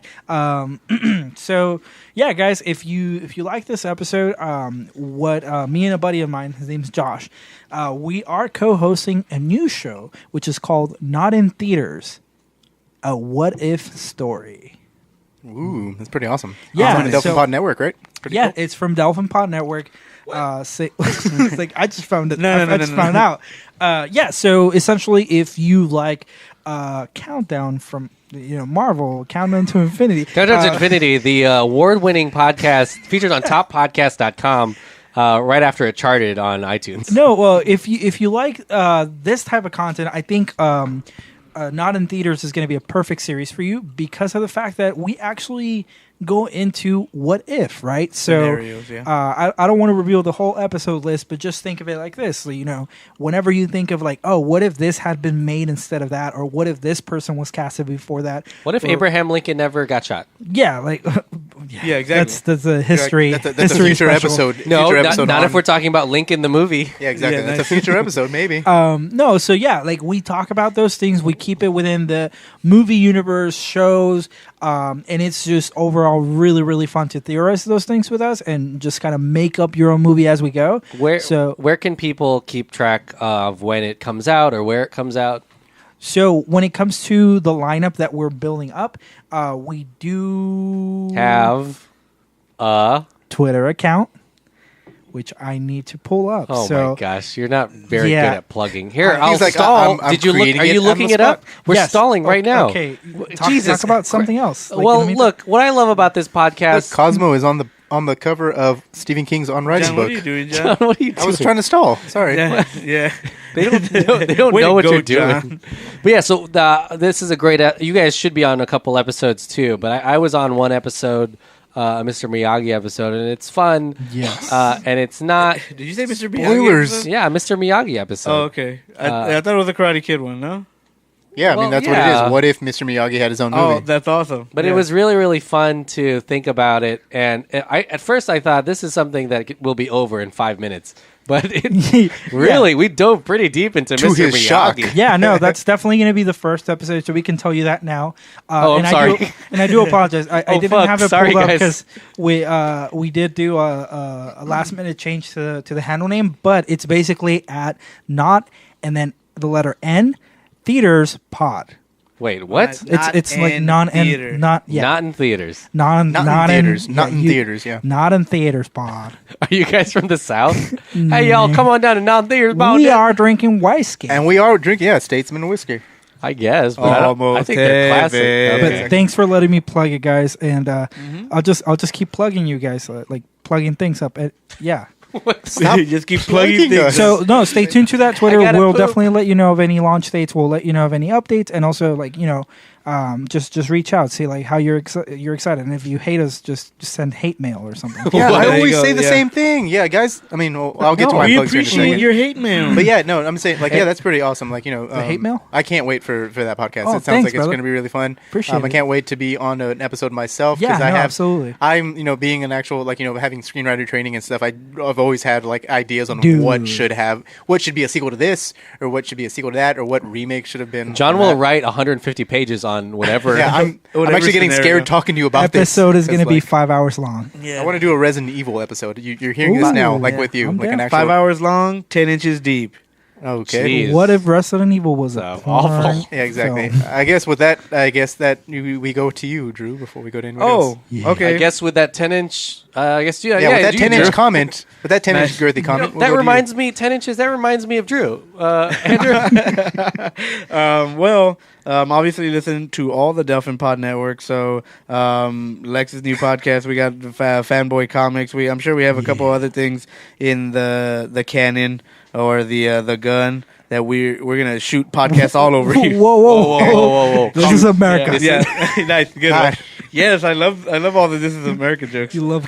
These are not jokes. I love These are- America. These are This serious. is a discussion. Yeah, these are Yeah. this is satire. But and then also if you like all the Star Wars stuff and you want more expanded universe, the comics, Marvel is in charge of the comics now, and I have all a that Star Wars stuff. comic up there. Yeah, exactly. Yeah, all the stuff is canon. They have a solo series You for pointed Lando. to the wall, guys. They have a second solo series for Lando, solo series for Darth Maul, Darth Vader. They just all the announced cool one characters. for Bennett today, I think. Yeah, Beckett. Yeah. Beckett. Sorry, Yeah, Bennett. yeah. Tony Bennett. Benedict Arnold. Tony Yeah. Bennett, the crooner from the Yeah. A Star Wars story. Yeah, exactly. set in Come fly. San with Francisco. me. Wait, no, is that Sinatra? Yes. Fucking shit. Boom. We're missing. It's missing all. The wheels are really falling off. But yeah, come visit over at Heroes and Fantasy so I can hook you up with some comics. Yeah. Yeah. Obviously, I still want to plug Old Forester Sounds whiskey. like continued. The For- whiskey. yeah. The whiskey's hurting his memory. A couple of. Oh wait, no, you'll hear this afterwards. I was gonna say we recorded a Statesman episode. John but is whatever. throwing up.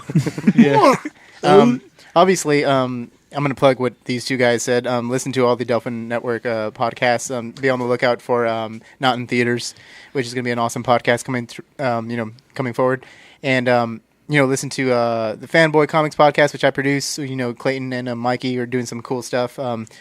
If you're into comics, mainly into DC comics, I guess. That's Clayton, kind of. you're real biased. It seems like it's kind of going on the DC bias over there, but I mean, anything works. I'm going to be on an episode of that show. Which episode? Fanboy He Comics. just dropped off a comic book, The Infinity Gauntlet. I'm supposed to read Oh, something. that's what Infinity see, War is that's based off fucking of. awesome. Cool. Now all you'll right. get to find out how it ends. Countdown to Papa. Infinity, the Avengers podcast. The Countdown- Fanboy Comics Yeah. episode.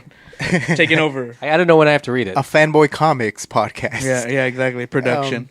So yeah, I'm on that. I'm on the Green Lantern Earth 1 episode, which is really fun. I had a lot of fun reading the book and even going through it with Clayton is pretty awesome. Yeah. Listen to our sister companies, podcast, the Sticker Fridge Network. Sister company. Sister. Yeah, We're twins. our sisters over at Sticker Fridge.